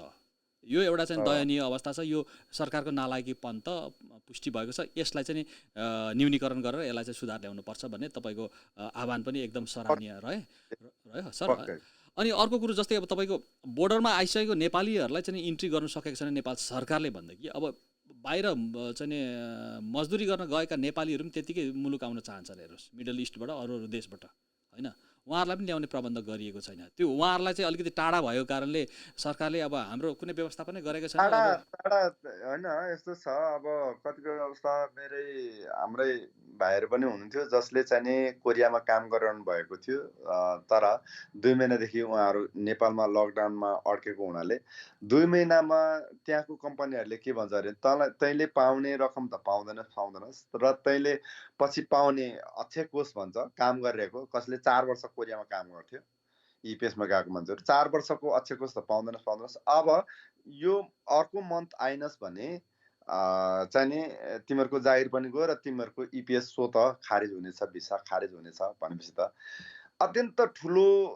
त्रासदीमा भाइहरू बाँच्नु भएको थियो। त्यसपछि उनीहरूले ल ठिक छ फ्लाइट चार्टर गर्ने कुन जान्छ, कतार एयरलाइन्सले काम गरेको थियो, पछि नेपाल एयरलाइन्सलाई गर्नुपर्छ भनेर नेपाल एयरलाइन्सलाई पर व्यक्ति 1,27,000 तिर्दा पनि त्यो फ्लाइट ले इमिग्रेसनसँग राम्रो काम गर्न पाइरहेको छैन रे। भनेपछि त्यो भाइहरू अझै यहीँ हुनुहुन्छ। त्यस्तो धेरै छ। नेपाली नै हो तर कोरिया जाने, किनकि उसको कर्मभूमि त कोरिया थियो। यहाँ गएर त त्यति पैसा कमाउनु पनि सक्नुहुन्न थियो, सक्दैन पनि, किनकि कोरिया त नेपालमा बसेर कमाइ होइन। सक्नेले सक्छन्, त्यो आफ्नो ठाउँमा छ, तर त्यो आफ्नो क्षमतामा छ। तर जसरी सजिलो ढङ्गले कोरियामा बसेर त्यति पर मन्थ 3-4 लाख खाने त फेरि त्यही काम गरेर त सक्दैन। अब त्यस्तो रोकेकोहरूलाई चाहिँ जान दिनु पाउनुपर्छ जस्तो लाग्छ। र आउनेलाई पनि कि नेपाल सरकारले जस्तो अब जानेलाई पनि त यहाँ सेल्फ क्वारेन्टाइनमा राख्नु पर्यो, कोरोना छ कि छैन उसलाई जाँचेपछि त जान दिन पाउनु पर्ने अधिकार उसको पनि छ जस्तो लाग्छ। र आउनेहरूलाई त फ्लाइटमा पनि आएका होइनन्, चाहिँ यही तल्लो बाटो आउँदा पनि रोक्नु चाहिँ मलाई लाग्छ यो जतिको लज्जास्पद बोध चाहिँ केही पनि होइन। नेपालीलाई आउने अधिकार हुन्छ, नेपालीलाई यहाँ बाँच्ने अधिकार हुन्छ, नेपाललाई नेपालमा जति बेला जान पाउँछु भन्ने अधिकार छ जस्तो लाग्छ मलाई। त्यो जब त्यति रोकिँदैछ भने त नेपाल सरकार त्यो जब निर्लज काम केही पनि गरिरहेको छैन, तर अफवाहको रूपमा मात्रै हो भने चाहिँ त्यो मिडियाको कुरा हो। तर त्यसरी आउन चाहन्छ नि म चाहिँ एकदमै स्वागत गर्छु, तर 15 दिन उहाँहरूको चेकिङ चाहिँ हरेक व्यक्तिको एक व्यक्ति गरिनुपर्छ र मात्रै आउन दिनुपर्छ। होइन आवश्यक व्यवस्थापन अब आइसकेपछि व्यवस्थापन त गर्नैपर्छ, तर एउटा उताबाट आउन चाहने नेपालीहरूलाई ल्याउने प्रबन्ध नै नहुनु चाहिँ एउटा दुःख लाग्दो कुरो हो। हुनु त सरकारले गरिरहेको भन्ने चाहिँ अब त्यो मिलाउँदै गरेको भन्ने चाहिँ कुरो छ, तर अब यो लकडाउन सकेपछि त त्यसको के औचित्य छ र, अथवा कोरोना भाइरसको भ्याक्सिन निस्किसकेपछि के औचित्य छ र, होइन र। एउटा परेको बेला एउटा सङ्गीन घडीमा चाहिँ हामीले मानव उद्धार गर्न सक्दैनौँ भने त्यो गर्जो टरिसकेपछि त त्यसको त कुनै औचित्य रहँदैन नि सर, होइन। अब अर्को अब हामी कार्यक्रमको अन्तिम चरणतिर आइसक्यौँ सर। अब अर्को एउटा प्रश्न तपाईँलाई फेरि म गर्छु। यो चाहिँ अब यो नेपालको सीमा मिचिएको, भारतले अलिकति नेपालको भूमिमा सडक बनाएको, लिम्पियाधुरा, लिपुलेख एरियामा, कालापानी एरियामा यसबारेमा युवा जमात, राष्ट्रियवादी युवा तबकाहरू पनि अहिले देशभरि जागिरहेको अवस्था छ र यसमा पनि सरकारले अलिकति उदासीनता देखाएको भन्ने कुरो पनि छ र अब हामीले के गर्नुपर्छ सर यस्तो अवस्थामा? अब यो अवस्थामा अहिले त अब लकडाउनमा छ। अब लकडाउनको अवस्था भएको कारणले हामीले आम मिडिया मार्फत या यो हामीले भन्दा पनि परराष्ट्र नीतिले नै हेर्ने चिज हो। यो सिधै राष्ट्रपति, प्रधानमन्त्री या परराष्ट्र नीतिले हेर्ने चिजहरू हो यो। अब मलाई त ठ्याक्कै कुन ठाउँ लिम्पू यो गीतहरू मात्रै गाएको छु। अब त्यो कति मिचिएको के गरिएको त्यो बाटो खनेको पनि 11 वर्ष भयो अरे भनेको अब सुनेको। 11 वर्ष अगाडिदेखि हजुर अब इन्डिया सरकारले पके पनि भनेको नेपाल सरकारलाई थाहा थियो होला। त्यो बिचमा प्रधानमन्त्री धेरै चेन्ज भइसकेको छ। त्यो बिचमा रक्षा मन्त्री र चाहिँ गृहमन्त्री धेरै चेन्ज भइसकेको छ। उहाँलाई पनि थाहा थियो होला, अहिलेलाई पनि थाहा होला, थाहा भएकै चिजहरू होला। यो चिज कस्तो छ भने हेपा प्रवृत्ति छ। छिमेकी मुलुक भन्नु मात्रै छ। अब हामी रेस्पेक्ट गर्छौँ किनकि अरू राष्ट्रको नीति, अरू राष्ट्रलाई हामी रेस्पेक्ट उति नै रेस्पेक्ट गर्छौँ, चाहे त्यो छिमेकी होस् या टाढाको क्यानाडा होस्, चाहे गल्फ कन्ट्री होस्, हामीले उत्तिकै समान रूपमै हेर्छौँ। विदेशी नीति सबैको लागि बराबर हो हाम्रो लागि, चाहे इन्डिया होस्, चाहे भुटान होस्, चाहे चाइना होस्। त्यो कारणले तर इन्डियाले कहीँ न कहीँ हाम्रो स्मितामाथि खेलवाड गरेको, सीमामाथि खेलवाड गरेको चाहिँ यो प्रथम पटक चाहिँ होइन। यसको लागि चाहिँ हामीले हाम्रो कला लाइनबाट पनि बोलि नै रहेको छौँ र राष्ट्र अध्यक्ष या चाहिँ राजनीति बनाउनेहरूसँग हामीले कम्प्लेन त गरेका छौँ। यो मेनली त त्यो सीमा हाम्रो हो र त्यो सीमा फिर्ता हुनुपर्छ। मलाई लाग्छ विदेश नीतिले त्यो अपनाउँछ र गलत गरेको चिजलाई भारत सरकारले माफी माग्नेछ।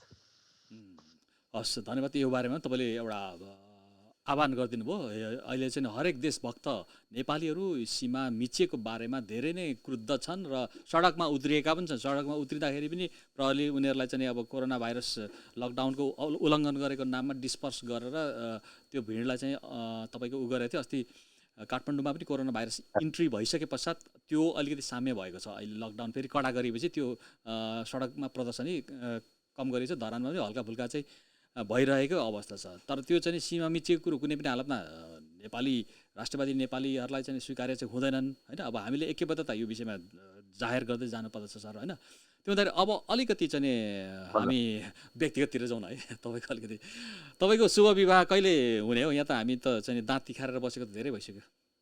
दर्शकहरूले पनि सोध्नुहुन्छ, यहाँ पाठकहरूले। मेरो यस्तो छ, यो पनि लेखान्त रहेछ सर कि हरेक चिज भइसक्यो जस्तो पनि लाग्छ। हुन त हामी असन्तुष्ट प्राणीहरू रहेछौँ कि यो चिज भएन, यो चिज गर्नुपर्छ, हुँदै हुँदै हरेक चिज। मलाई चाहिँ लाग्छ नेपाली गीत सङ्गीतमा सबैभन्दा धेरै गीत गाएको छु, सबैभन्दा देश विदेश घुमेको छु, तपाईँहरूको माया आशीर्वाद पाएको छु। तर त्यो चिज चाहिँ चुकिरहेको छु भन्ने फिल चाहिँ साँच्चै नै छ र घर परिवारबाट पनि अत्यन्त प्रेसर छ। र अस्ति स्टाटस पनि लेखेको थिएँ, यो लकडाउनमा मेरो बिहा भएको भए मेरो ट्विन्स भइसक्यो रहेछ भनेर पनि लेखेँ। त्यो हाँसी तर साँच्चै नै फिल भएको छ। एक्लै चाहिने सहयोगी भाइहरू, सहयोगी साथीहरूको साथ सहयोग भन्दाखेरि श्रीमतीकै ठ्याक्कै लो तातो पानी ल्याऊ, झोल पदार्थ खाउँ भन्नु, त्यो अलिक अर्कै मजा हुन्थ्यो जस्तो अनुभूति हुन्छ। तर हरेक चिज त भगवान्ले मलाई दिइसक्नु भएको छ। त्यो चिज पनि मलाई दिनुभएको छ कहीँ न कहीँ। तर त्यो कहीँ होलिन्, डल्ली होलिन्, होची होलिन्, नेप्ची होलिन्, चुच्ची होलिन् या विदेशी होलिन्, कहीँ न कहीँ दिइ सकेको छ, सिम्टम्स देखाइसकेको छ। र ठ्याक्कै यो दिन हुन्छ भनेर चाहिँ बताउन सक्छ। तर हुन्छ चाँडै हुन्छ विवाह मेरो। यस्तो छ, तपाईँको समय हुनुभन्दा अगाडि जति नै मान्छे उफ्री पाफ्री गरेर दुनियाँ चाहिँ आकाशै झरे पनि चाहिँ केही हुँदैन भनिन्छ। एउटा उखान छ भनौँ, कहावत छ होइन। तपाईँको पनि समय नआइन्जेल तपाईँले जति बल गरेर पनि नहुने देखियो होइन। बल गरेर भन्दा पनि यो कहीँ न कहीँ लेखान्तसँगै जोडिएको छ यो सम्बन्ध होइन। त्यही त अब युकेमा पापा मम्मीसँग धेरै कुराहरू भयो, लो न यो सबै चिज देऊ छोरा होइन। तपाईँले जस्तै तपाईँ बोल्दा भयो भने तपाईँ ल आमा माता पिताको रिक्वेस्ट भन्दा अनुरोध भन्दा ठुलो कुरो केही पनि हुँदैन मानिसको लागि, छोराको लागि होइन हो उहाँहरूको हो मनै हो राख्नको लागि भए पनि तपाईँ आवेशमा आएर गरेको भए पनि त हुन्थ्यो नि तपाईँले होइन र आवे- आवेश त बिहामा त आवेशमा त आउनु हुन्न विवाह जीवन एकपटक गरिने चिज हो हजुर तर मलाई कहिलेकाहीँ चाहिँ के छ भने जस्तो हुन्छ तर ठ्याक्कै अब मलाई त्यो नजुरेको होला त्यो होइन कारणले यो तपाईँलाई जुराइ तपाईँले अहिले अहिले ल तिमीसँग म विवाह गर्छु भन्नुभयो भने त त्यहाँ तपाईँले त चाहिँ लस्कर लागेकोबाट पनि छान्नु सक्नुहुन्छ नि त्यसो गरेको भए पनि हुन्थ्यो नि आमा बाउको चाहिँ आदेश अथवा अनुरोधलाई नै तपाईँले स्वीकारेको भएदेखि तर तपाईँले आमा बाउको आदेश र अनुरोधलाई यस मानेमा स्वीकार्नु भएन कि तपाईँले जगतको आदेश युनिभर्सको आदेश जसले आमा बाउ तपाईँलाई दिए त्योभन्दा माथिको त्यो आदेशलाई पर्खिनु भएको जस्तो लाग्यो नि त अहिले त अहिले यस्तो छ अब होइन ठ्याक्कै अब लस्कर भन्दा फेरि महिलाहरूलाई नराम्रो लाग्ला महिलाहरूको त्यो नराम्रो अब मैले चाहेँ भने हुन सक्ने कुनै पनि वर्गीय कुनै पनि जात कुनै पनि विदेशी हुनु पनि सक्ला तर ठ्याक्कै मलाई बुझ्ने चाहिँ हुनुपर्छ जस्तो लाग्छ किनकि मैले बिहा गर्ने हो होइन मैले बिहा गरिसकेपछि म चाहन्छु कि हरेक चिज आफूले बसमा पार्नु त त्यो मूर्खता हो किन संसारको बसमा चाहिँ आफू हिँड्नुपर्छ त अब भरे पापा मम्मीलाई फेरि यसोमा भन्नु होला मैले नमानुला मेरो बुढीले नमान्लान् फेरि ससुराले यसो भन्लान् ज्वाइँ यसो भन्लान् त्यो चिजहरू पनि हुन सक्छ भनेर पनि होइन पपुलर घट्छ बिहा नगरेको त्यसले पनि होइन खालि जुराई तपाईँले भने जस्तो अन्ततगत उपरवाले जो चिज दिनुहुन्छ त्यसको थाप्ने हो थाप्दै हिँडिने पनि रहेको छु हरेक चिज दिएको छ त्यो चिज पनि पक्कै दिनुहुन्छ भन्नेको पर्खाइमा चाहिँ पक्कै छु होइन त्यो ठिक छ जस्तै कस्तो भन्छ कि गो विथ द फ्लो भन्छ नि त होइन गो विथ द हजुर फ्लो भन्छ नि जस्तै अब तपाईँले आफ्नो डिजायरलाई आफ्नो महत्त्वाकांक्षालाई अभिलाषालाई चाहिँ थोपर्नु खोज्दाखेरि त्यहाँ एक्सिडेन्ट पनि हुनसक्छ नि त त्यस्तो छ सोलमेट अब तपाईँले भने जस्तो सोलमेट भन्ने हुन्छ अरे के हजुर मैले आज म कति प्लान बनाउँछु अरे ए फल्ना आज भोलि चाहिँ हामी यसो गर्नुपर्छ है भोलि चाहिँ हामी खोलामा जानुपर्छ भोलि माछा मार्नुपर्छ भोलि चाहिँ माछा मारेर मासु खानुपर्छ भनेर प्लान गर्दा चाहिँ माथि भगवान् हाँस्छ अरे क्या साले प्लान बनाउने म तेरो प्लानले हुन्छ भन्छ अरे क्या त्यो कारणले मेरो प्लान पनि कहीँ न कहीँ माथिबाट तय गरेको छ अहिले त्यो चिज भन्दा पनि आफूभन्दा पनि माथिबाट आओस्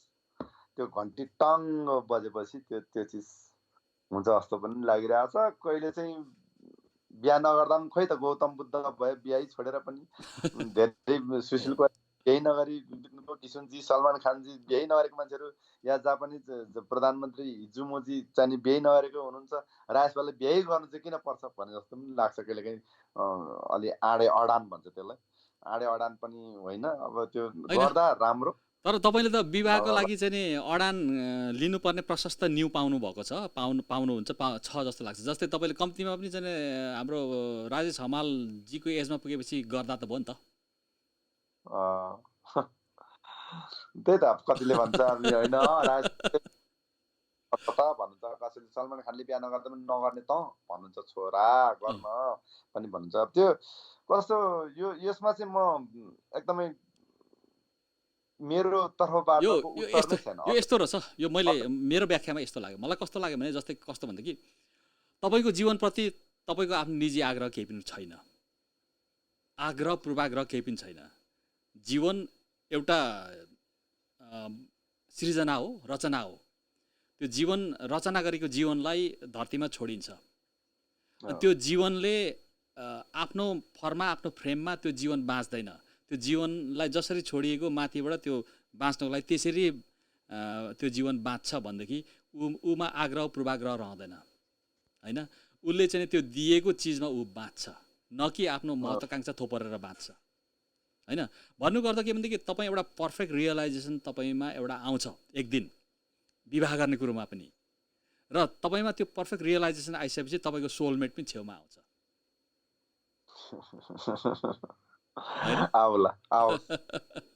त्यो चाहिँ के भने त्यहाँ कुनै पनि किसिमको त्यहाँ बल प्रयोग भएन नि त होइन यो चाहिँ गजबको लाग्यो क्या तपाईँको पाटो त्यो भइदियो त अब मेरो सबैभन्दा खुसी हुने मेरो बहिनीहरू युकेमा जो या हङकङमा उनीहरू एकदमै खुसी हुन्थ्यो उनीहरूको सबैभन्दा ठुलो पीडा ठुलो गुनासो नै विवाहमा अड्केको छ बुवा मम्मी को त भेट्ने बित्तिकै चाहिँ गुनासो चिन्ता नै त्यहीँ अड्केको छ।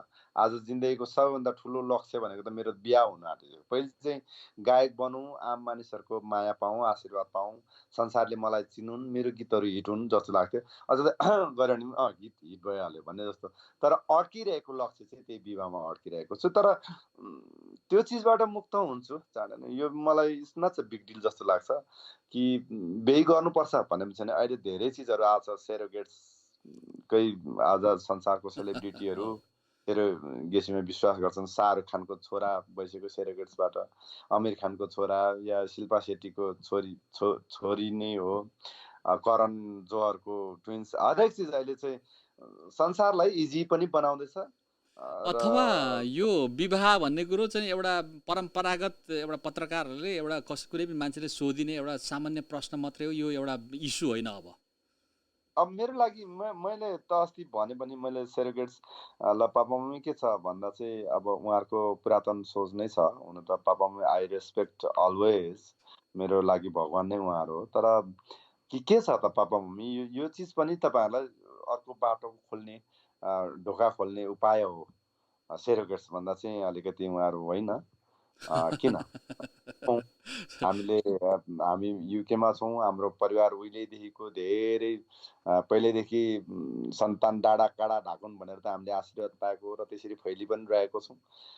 तैँले गर्नुपर्छ नै भन्ने आधार छ। तर बहिनीहरू चाहिँ इट्स ओके, सेरोगेट्स पनि नो प्रब्लम, त्यो तपाईँकै हो जिन भन्ने सोचमा हुन्छ। यो सोच यो जीवन त्यो विकल्प त तपाईँले लागू गर्नुहुन्न होला, त्यो विकल्प कार्यान्वयन गर्ने स्थिति नहोला सरोगेटको कुरो चाहिँ। सेरोगेट्स नेपालमा चाहिँ इलिगल हो, तर अमेरिका र चाहिँ इन्डियामा चाहिँ तपाईँको लिगल्ली नै हो। होइन, तपाईँ अझै वैशालु नै हुनुहुन्छ नि, किन सरोगेटको विकल्प सोच्ने र? सेरोगेट्स मतलब त्योबाट प्रब्लम भएर भन्ने होइन, खालि नियम कानुनमा बाँधेर त्यो पनि सकिन्छ भने। किनभने त्यो भयो भने सासुको पनि ससुरा होइन, बुढीको कति बेला घर आइपुग्छु भन्ने किसिम। सरोगेसीबाट तपाईँको सन्तान भइहाल्छ, तपाईँको जिन पनि रक्षा भयो, तपाईँको वंश पनि रह्यो, अनि तपाईँले केही पनि गर्नु परेन। त्यो त एउटा चाहिँ ऊ चाहिँ हो। तर पनि अब एउटा परम्परागत सोचले हामीले सोच्ने हो त तपाईँलाई त त्यो त गर्नु हामी दिँदैनौँ नि त फेरि सर। त्यो हरेक चिज मान्दै जाँदा त्यही त आफ्नो पसमा ठ्याक्कै पार्न सकिन्छ भन्ने नै छैन के। मान्छेहरूले भगवानलाई त गाली गर्छ। तर यस्तो पनि हुनसक्छ, एउटा इन्टरप्रिटेसन कस्तो हुनसक्छ भने जस्तै एउटा ब्रह्मचारी भनिन्छ नि त, मान्छे किन ब्रह्मचारी बस्छ? ब्रह्मचारी बस्दाखेरि उसमा चाहिँ एकाग्रचित्तता, वान पोइन्टेडनेस, एउटै कुरोमा मात्रै फोकस हुन सक्यो नि त। उसले परिवार क्रिएट गर्ने, ऊ परिवारमा अल्झिन्छ नि त, होइन? विभिन्न किसिमको मेरो चाहिँ मैले भ्याउँदै नभ्याउने या परिवारको सँग चाहिँ ऊ भन्ने पनि होइन। हुन्छ अब टाइम त सेड्युल त प्याक्ड 6 महिना समेतको बुक नै हुन्छ। तर त्यसले पनि होइन मेरो बिहा रोकिरहेको चाहिँ। होइन, जस्ट इन केस, जस्तै तपाईँको युनिभर्सको कलिङ के हुनसक्छ भनेदेखि तिमी विवाह नगर, विवाह गर्यो भने तिम्रो जुन उद्देश्यको लागि तिमी राजेश पायल भएर चाहिँ एउटा सङ्गीतमा तिमीले जुन एउटा कन्ट्रिब्युसन गर्नुपर्नेछ, विश्व सङ्गीतको कुरा गर्दैछु मैले, नेपाली सङ्गीतको कुरा गरेको छैन यहाँ। किन तपाईँको चाहिँ एसियासम्म पुगिसकेपछि अब यो विश्व सङ्गीतकै एउटा धारमा तपाईँ आइसक्नु भएको छ। त्यो भन्दा तपाईँको एउटा विशिष्ट योगदान हुनुको निमित्त चाहिँ तपाईँको त्यो विवाहले पनि त चाहिँ औपचारिक विवाहले पनि रोक्नु सक्छ कि भन्ने त्यो युनिभर्सलाई चिन्ता हुन सक्ला। किनभने जसले तपाईँलाई रचना गर्यो उसले तपाईँले आफूलाई चिनेको भन्दा बढी चिन्नुहुन्छ नि त। आफूले पनि चिन्नु जरुरत छ। त्यसलाई नै भनिन्छ धरातल, त्यसलाई नै भनिन्छ सत्यता। तर अब म यो चिजबाट चाहिँ के भन्ने अटोमेटेड जस्तो भइसक्यो कि गर्छु बिहा भने जस्तो, हुन्छ बिहा भने जस्तो। तर अब कहीँ न कहीँ त्यो सेरोगेट्स पनि अर्को उपाय हो जस्तो पनि लाग्छ। ठिक छ, त्यो पनि एउटा भनौँ न, कुखुरा नहुँदा चल्लाले मन्साएको जस्तो त ठिक छ, चल्ला नहुँदा अन्डाले मन्साएको जस्तो ठिक छ, त्यो पनि होइन र सर? संसारमा विज्ञानले संसारमा हरेक चिज हामीलाई सजिलो बनाइदिएको छ। त्यो हुन्छ नि नेपालीमा चाहिँ धेरै त्यस्तो किसिज भन्ने जस्तो, बुढीको किस तँलाई त बुढीको कति किस गर्दछ भने जस्तो, त्योबाट चाहिँ मुक्त जस्तो पनि लाग्छ। तर त्यो किसको डरले पनि बिहा नभइरहेको चाहिँ पक्कै पनि होइन। फेरि तर ठ्याक्कै त्यो अर्डर हुन्छ नि, ठ्याक्कै त्यो नपाइरहेको जस्तो। सोरोगेसी चाहिँ नि लिगलाइज भयो भने तपाईँ के गर्नुहुन्छ त? तपाईँको जिनद्वारा तपाईँ अमेरिकामै पनि एकताका सोचिसकेको थियो, त्यहाँ पनि धेरै आफन्तहरूले चाहिँ होइन किन हाम्रो छोरीचेलीहरू हुनुहुन्छ, नेपालीहरू छ किन भने जस्तो। तर त्यो चाहिँ समय बचत पनि हो जस्तो लाग्छ मलाई, लाग्थ्यो अब होइन, त्यस्तो। एउटा तपाईँको चाहिँ एउटा जिउनुको उद्देश्यसँग जोडिएको कुरो यो हो साङ्केतिक अर्थमा। किनभने जस्तै फेरि नलेख्नु, राजपाल राईले सेरोगेसी बच्चा बनाउँदै फेरि भाइरल होला। अब यो त नराम्रो भाइरल त भनिन्छ होइन। त्यो अब यो बिहा बारीमा कुरा आउँदा मैले यो चिज बोले होइन। जस्तै यस्तो छ नि त, तपाईँले यो एउटा विचार चाहिँ नेपालमा इन्ट्री गराउनु पनि एउटा क्रान्ति हो नि त, एउटा अभियान हो नि त, एउटा चाहिँ नयाँ रेभोल्युसन हुन्छ नि त। कुरै मात्रै ल्याउँदाखेरि पनि त अहिले एउटा नयाँ कुरो त हामी डिस्कस गऱ्यौँ नि त, होइन? कसैले नसोचेको कुरो डिस्कस गऱ्यौँ हेर्नुहोस्। लकडाउनले लिएको नकारात्मक पक्ष। अब यो चाहिँ कस्तो छ भने तपाईँको हरेक चिज अमेरिकामा चाहिँ तपाईँ गुगलमै पाउनुहुन्छ कि ट्विन्स बच्चा पाउने कि अब 3टा बच्चा पाउने कि त्यसको एउटा मात्रै पाउने कि लेडिज पाउने कि जेन्ट्स पाउने कि होइन, त्यसको क्राइटेरिया, त्यसको प्राइस तोकेको हुन्छ कि। ल सर, अब कसो गरौँ भने हामी कार्यक्रमको अन्तिम चरणतिर पनि आइसक्यो। तपाईँलाई मैले धेरै अल्झाएँ। तपाईँको अहिलेको चाहिँ गतिविधि, जस्तै अब तपाईँको लकडाउनले गर्दा ठप्प भएको कुरो त जानकारीमा आइहाल्यो। अनि तपाईँको एउटा जस्तै अहिले तपाईँको बेस्ट अफ द बेस्ट तपाईँको आफ्नै गीत चाहिँ कुन हो? गाउनु पर्दैन, भनिदिनुहोस् मात्रै, जसले गर्दा दर्शकहरूले पनि फेरि एकपल्ट त्यसलाई स्मरण गर्न सकुन्। मेरो अहिले यो लकडाउनको क्रममा मेरो गीतहरू फ्यालि नै रहेको छु मेरो युट्युब च्यानल मार्फत, दर्शन नमस्ते इन्टरटेनमेन्ट प्राली मार्फत। त्यसमा फ्यालेको मध्ये यो महिना असत्यमा सदगमय, तमसमा ज्योतिर्मगमय, मृत्युमा अमृतम गमय। किनकि असत्यलाई सत्यले जित्छ, यो मानव जीवन शस्त्र हो। यो भन्ने गीतको भावार्थको गीत नै मेरो लागि बेसङ, सबै बेसङ हो।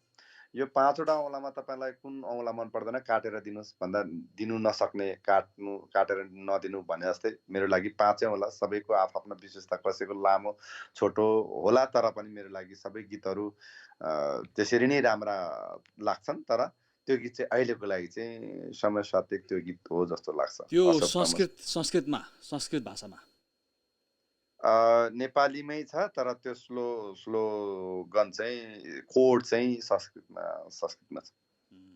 ल, यो पनि एउटा तपाईँको आफ्नो पर्सनल चोइसबाट यो गीत चाहिँ तपाईँलाई बेस्ट लागेको पनि दर्शक महानुभावहरूले अहिले बुझ्नुभयो। हामी अवश्य पनि सुन्छौँ यो गीतलाई।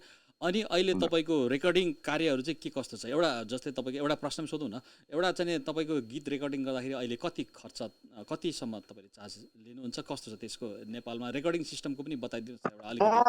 म मात्र यस्तो सिङ्गर छु नेपालमा कि म चार्ज दिनको कलाकार हो। म अत्यन्तै कुनै पनि मेरो यो गीत बन्ने छ जस्तो यो गीत यति लिन्छु, यो गीत लिँदै यति लिन्न, त्यस्तो एकदम चार्ज दिन। मलाई गरिब गुरुवाहरू तर क्षमता भएको राम्रो सृजनशील मान्छे देखे भने ठिक छ, के फ्रीमा पनि गाइदिन्छु। अनि उनीहरूलाई बरु खर्च पनि दिइदिन्छु। अनि कतिको छ भने चाहिँ पारिश्रमिक लिने त अब आफ्नो त त्यो पेसा पनि हो। तर यति नै भने चाहिँ मेरो चाहिँ त्यो मेरो गोरुको 12 टका भने जस्तो मेरो रेट चाहिँ छैन। म रेट बिन कलाकार हो। होइन, यो चाहिँ कसरी यो थाम्नु सक्नुभयो त? यो त अलिकति यो त कसरी नगरेको काम पो भयो त सर फेरि? होइन, मेरो धेरै, म पर डे 5वटा 4वटा 3वटा रेकर्डिङ गर्छु पर डे। अहिले लकडाउनमा चाहिँ लकडाउनको क्रममा चाहिँ एउटा मात्रै गीत रेकर्डिङ गरेँ, कोरोना सम्बन्धी। यो अमेरिका स्थित एक्रोन निवासी हुनुहुन्थ्यो आशाजीको गीत थियो त्यो, नत्र नि रेकर्डिङ गरेको छैन। त्यसरी हुन्छ। अब कस्तो छ भने तपाईँको भगवान्ले त चित्ता 8 घर म पुर्याइन्छु भन्छ अरे, मेरो त्यसरी पुरा भइरहेको छ। म प्राय कन्सर्टमा पनि ल भने त्यस्तो प्रकारको छु, म बिन्दास छु। मेरो रेट चाहिँ छैन। हेर्नुहोस् त, अब तपाईँको औचित्य यहाँ पुष्टि भयो नि त। तपाईँको विवाह किन डिले भइरहेछ? तपाईँले यसरी चाहिँ यो पनि एउटा ठुलो उदार भाव हो नि त, उदात्त भाव हो नि त, होइन? आज चाहिँ कुन चाहिँ एउटा तपाईँको लेभलमा पुगेको एउटा सुपरस्टारले एउटा बिना सित्तै गाइदिन्छु भन्नु र गाइदिनु पनि कसले सक्छ? यो त एउटा एक्स्ट्रा अर्डिनरी यो व्यक्तित्व तपाईँमा यो देखियो। कस्तो छ भने तपाईँको मलाई मन परेको हुनु पर्यो, अनि ऊ आर्थिक स्थिति कमजोर भएको हुनु पर्यो। त्यस्तो व्यक्तिहरूबाट मात्रै मेरो शर्त, बिना शर्त भन्नु खोजे फेरि सबै गीत त होइन होइन त्यो त्यो त हो जस्तै त्यो त्यो त्यो त्यो त हेर्नै पऱ्यो नि त जस्तै सेन्सिटिभिटी त्यसको चाहिँ नि अवस्था त्यो गीतको अवस्था परिवेश त्यो सबै कुरो हेरेर तपाईँलाई अचम्म लाग्ला धेरै म त्यही प्रकारको छु त्यो कारणले धेरै बिन्दास भन्छ मलाई कि मलाई अस्ति युके स्थित फेलथाममा दिदी चञ्चला गुरुङ दिदी हुनुहुन्थ्यो खेमराज गुरुङको दिदी उहाँले रिक्वेस्ट गर्नुभयो खेमराज गुरुङ ट्रस्ट छ तपाईँ नै सदस्य हो त्यसको एउटा सोज गरौँ यहाँ फेलथाममा तपाईँको सोजहरू चलिरहेको रहेछ भन्नुभयो मैले के भने मेरो सेड्युल चाहिँ पहिले म तपाईँहरूलाई बताउँछु त्यो सेड्युलमा तपाईँ सक्नुहुन्छ भने गरौँ मेरो रिक्वायरमेन्ट चाहिँ केही पनि हुन्न किनकि खेम मेरो अत्यन्त प्रिय मित्र हो गरौँ भनेर म एउटा पर कन्सर्ट 2500 पाउन्ड चार्ज गर्छु 2500 to 5000 so it's means Nepali 3 lakh to 6 lakh भयो एउटा पर कन्सर्टको सो मैले दिदीलाई भने यो डेटको 12 तारिक चाहिँ मेरो फ्री रहेछ अरू डेट चाहिँ मेरो टाइट रहेछ भनेपछि उहाँले त्यो डेटमा गरौँ भन्नुभयो हामीले लगभग 9000 पाउन्ड उठाउँ त्यो ट्रस्टको लागि मैले फ्री अफ कस्ट खेमराज गुरुङको लागि काम त्यसरी पनि काम गर्छु म त्यही त जस्तै अब त्यही त विधाताले तपाईँलाई त्यतिकै बनाएको होइन रहेछ भन्ने कुरो यो कुरोबाट पनि पुष्टि हुँदैछ जस्तै तपाईँमा चाहिँ एउटा फिलान्थ्रोपिस्ट भन्छ नि त होइन जस्तै बिल गेट्सले बिलियन्स अफ डलर्स कमायो उसले चाहिँ त्यो माइक्रोसफ्ट बनाएर एट फर्स्ट सुरुमा होइन त्यो बिल गेट्सलाई नै किन त्यो आइडिया चाहिँ दियो त त्यो आइडिया त्यो कोड चाहिँ त्यो माइक्रोसफ्टको कोड चाहिँ किन उसलाई नै दियो त अरूलाई किन दिएन भनेपछि कालान्तरमा बिल गेट्सले चाहिँ आफ्नो सम्पूर्ण कमाएको चिज चाहिँ संसारलाई उसले दान गर्यो नि त होइन दान गरेर उसको फाउन्डेसन बनायो नि त त्यस्तै अब जसमा त्यो दान गर्ने क्षमता छ उपरवालाले पनि त्यस्तोलाई नै समात्दो रहेछ नि त होइन त्यो यो क्यारेक्टर चाहिँ नेपाली चाहिँ एउटा कलाकारिता अथवा भनौँ समग्र नेपालको चाहिँ परिप्रेक्ष्यमै हेर्दाखेरि तपाईँमा पनि त्यो चाहिँ हामीले अनुमान गर्न सक्छौँ तपाईँ धेरै चिजहरूमा त अलिक टाढै हुनुहुँदो रहेछ मेरो विषयको लागि तपाईँ अहिले मेरो इन्टरभ्यू सकेपछि निकै सर्च गर्नुहोस् म धेरै मलाई काम लाग्ने चिजहरू चाहिँ गर्छु जस्तो कि हेल्पिङ ह्यान्ड्स भनिन्छ मेरो साधारण भाषामा मेरो राजेश पाल राई फाउन्डेसन चाहिँ न्युयोर्क स्थितको न्यू ह्याम्पसायर राज्यमा दर्ता छ त्यसले चाहिँ धेरै कामहरू गर्छ जस्तो महावीर पुनजीको लागि धेरै छ उहाँलाई सोध्नुभयो भने म यस्तो परिनँ कि म एउटा चाउचाउ दिएर पान दिएर सेल्फी खिचेर सहयोग गरेँ भन्ने म पर्दिनँ पनि महावीर पुनलाई डाइरेक्ट सोध्नु भने राजेश पाल राईजीले तपाईँको यो आविष्कार केन्द्रलाई केही गरेको छ भन्नु भने उहाँले यस भन्न सक्नुहुन्छ या कति गरेको छ त्यो पनि बताउन सक्नुहुन्छ या त धुर्मु सुन्तलीको यो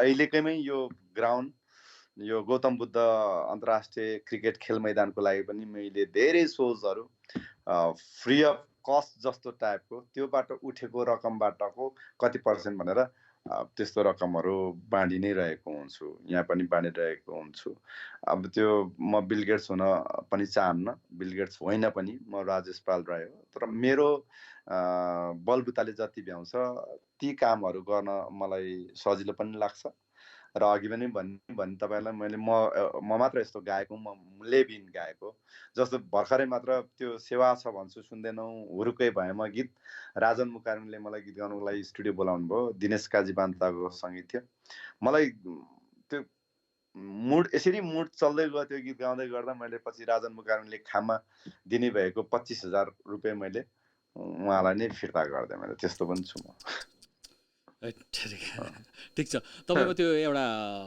एक्स्ट्रा अर्डिनरी व्यक्तित्व र त्यो पाटो चाहिँ एकदम सराहनीय छ होइन यसलाई चाहिँ जारी राख्नु पर्ने रहेछ अब हामीले तपाईँलाई संरक्षण गर्नै पर्ने भयो अरू केही नभने सोरोगेटबाट पनि तपाईँको जिन चाहिँ हामीले संरक्षण गर्नै पर्ने देखियो अब चाहिँ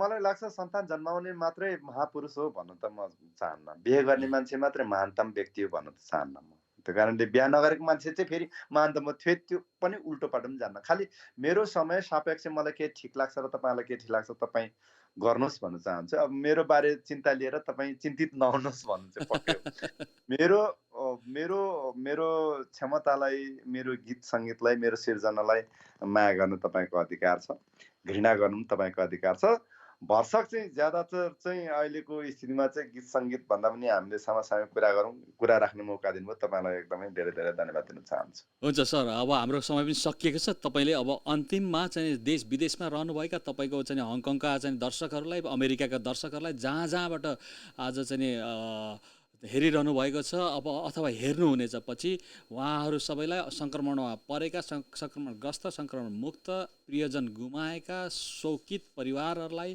आफ्नो सन्देश अन्तिममा दिएर हामी कार्यक्रमको अन्त्य गर्छौँ सर। सन्देश त त्यही नै हुनेछ। चुनौतीको सामना गर्नु जीवनको अर्को पाटो हो र अर्को नाम हो। जसले परिवार पनि गुमाउनु भयो उहाँहरूप्रति एकदम गहिरो संवेदना व्यक्त गर्न चाहन्छु। जो सङ्क्रमित हुनुहुन्छ उहाँहरूलाई विल पावर बढाउनुहोस्, पोजिटिभनेस ज्यादा र तरल पदार्थ डाक्टरीय काम त म गर्दिनँ, तर जुन चिजले तपाईँलाई ठिक हुन्छ त्यो चिज गर्न आग्रह गर्छु र ज्यादातर त सकारात्मक रहन नै आग्रह गर्दछु। र यो मेरो आवाज सरकारलाई पनि पुगोस्। जसरी अघि बिचमा कुरा गरियो, सीमामा भित्र आइसकेर पनि आफ्नो नेपाल पस्न नदिएका नेपालीहरूप्रति चाहिँ सरकारको चाँडो ध्यान पुगोस् र उहाँहरूलाई नेपाल फिर्ता होस् र जो नेपाल बाहिर हुनुहुन्थ्यो र उहाँहरू नेपाल आउन चाहनुहुन्छ भने उहाँहरूलाई स्वतः स्फूर्त ल्याउन दिन आग्रह गर्दछु। अरू त त्यही हो कि यो महामारीबाट जोग्यौँ। यसले कोही पनि धनी गरिब भन्दैन, अघि नै मैले आग्रह गरेँ। तपाईँहरू सुरक्षित रहनुहोस्। हामी यहाँ सुरक्षित रहेको सूचित गर्न चाहन्छु। दर्शक हामीसँग हुनुहुन्थ्यो अहिलेका जल्दा बल्दा जिउँदो किंवदन्ती युवा गायक, सदाबहार गायक, सबै क्षेत्रको सबै तबकाको मानिस, श्रोता, दर्शकहरूको मन जित्न सफल, उहाँको गीत नसुनेको कोही नेपाली हुनुहुन्न। एसियाका मानिसहरूले पनि उहाँको गीत धेरै सुनिसक्नु भएको छ। उहाँले धेरै सामाजिक कार्यहरू पनि गरिसक्नु भएको छ। कतिपय कुराहरूको चाहिँ उहाँले गर्नुभएको कार्य उहाँले कतिपय अवस्थामा देखाउनु पनि हुन्न, किनभने देखाएर गरिने चिजहरू कतिपय एउटा ढोङमा रूपान्तरण हुनसक्छ। आफूलाई चाहिँ उच्च देखाउनको निमित्त पनि समाजमा सामाजिक कार्य गरेर आफूलाई उच्च राख्ने व्यक्तित्वहरूको पनि कमी छैन हाम्रो समाजमा। त्यस्तो अवस्थामा उहाँले गुमनाम ढङ्गले कतिलाई सहयोग गरिरहनु भएको छ। सहयोग पाउने मानिसहरूलाई नै थाहा छ र उहाँ एउटा आदर्श व्यक्तित्व पनि हुनु भएको कुरो हामीले आजको अन्तर्वार्ता हेरिसकेपछि, सुनिसकेपछि, देखिसकेपछि थाहा पायौँ। र उहाँको यी चाहिँ सामाजिक तथा मानवीय कार्यहरूमा निरन्तरता जारी रहोस्। यसमा कति पनि चाहिँ तपाईँको एउटा अवरोध नआओस्। हाम्रो साथ सपोर्ट छ उहाँलाई। उहाँ एउटा सम्पूर्ण नेपालीको एउटा आदर्श पुरुष भएर, मार्गदर्शक भएर उहाँको आग्रहलाई पनि चाहिँ हामीले मानौँ, स्वीकारौँ र उहाँले चाहिँ आह्वान पनि गर्नुभएको छ। एउटा युवा पिँढीले अहिले नवोदित कलाकारहरूले दुर्व्यसनी अथवा मादक पदार्थ या चाहिँ मद्यपानमा फस्नु कतिको हानिकारक छ भन्ने कुरो पनि उहाँले आफ्नो अनुभवबाट नै बताइसक्नु भएको छ। त्यो एउटा कुरो नै एउटा मार्गदर्शक सिद्धान्तको रूपमा नवोदित कलाकारलाई मार्गदर्शन बनोस् भन्ने पनि हामी इच्छा राखौँ। यति भन्दै म आजको होस्ट क्रान्ति सुब्बा, हङकङभित्रका लेखक र मेरा प्रविधिमा साथ दिनुहुने देवमान लिम्बू, जो एनएसडी स्टुडियोका प्रबन्ध निर्देशक र एनएसडी टिभीका प्रबन्ध निर्देशक हुनुहुन्छ, बिदा हुन चाहन्छौँ। लामो बसाइको यस घडीमा तपाईँले धारणपूर्वक Rai is the king, most popular singer of Nepal and Asia and world at large सुन्यौँ हामीले उहाँको बारेमा। अब हामी अर्को एपिसोडमा नआइन्जेलसम्मलाई बिदा हुन चाहन्छौँ। नमस्कार दर्शन, नमस्ते।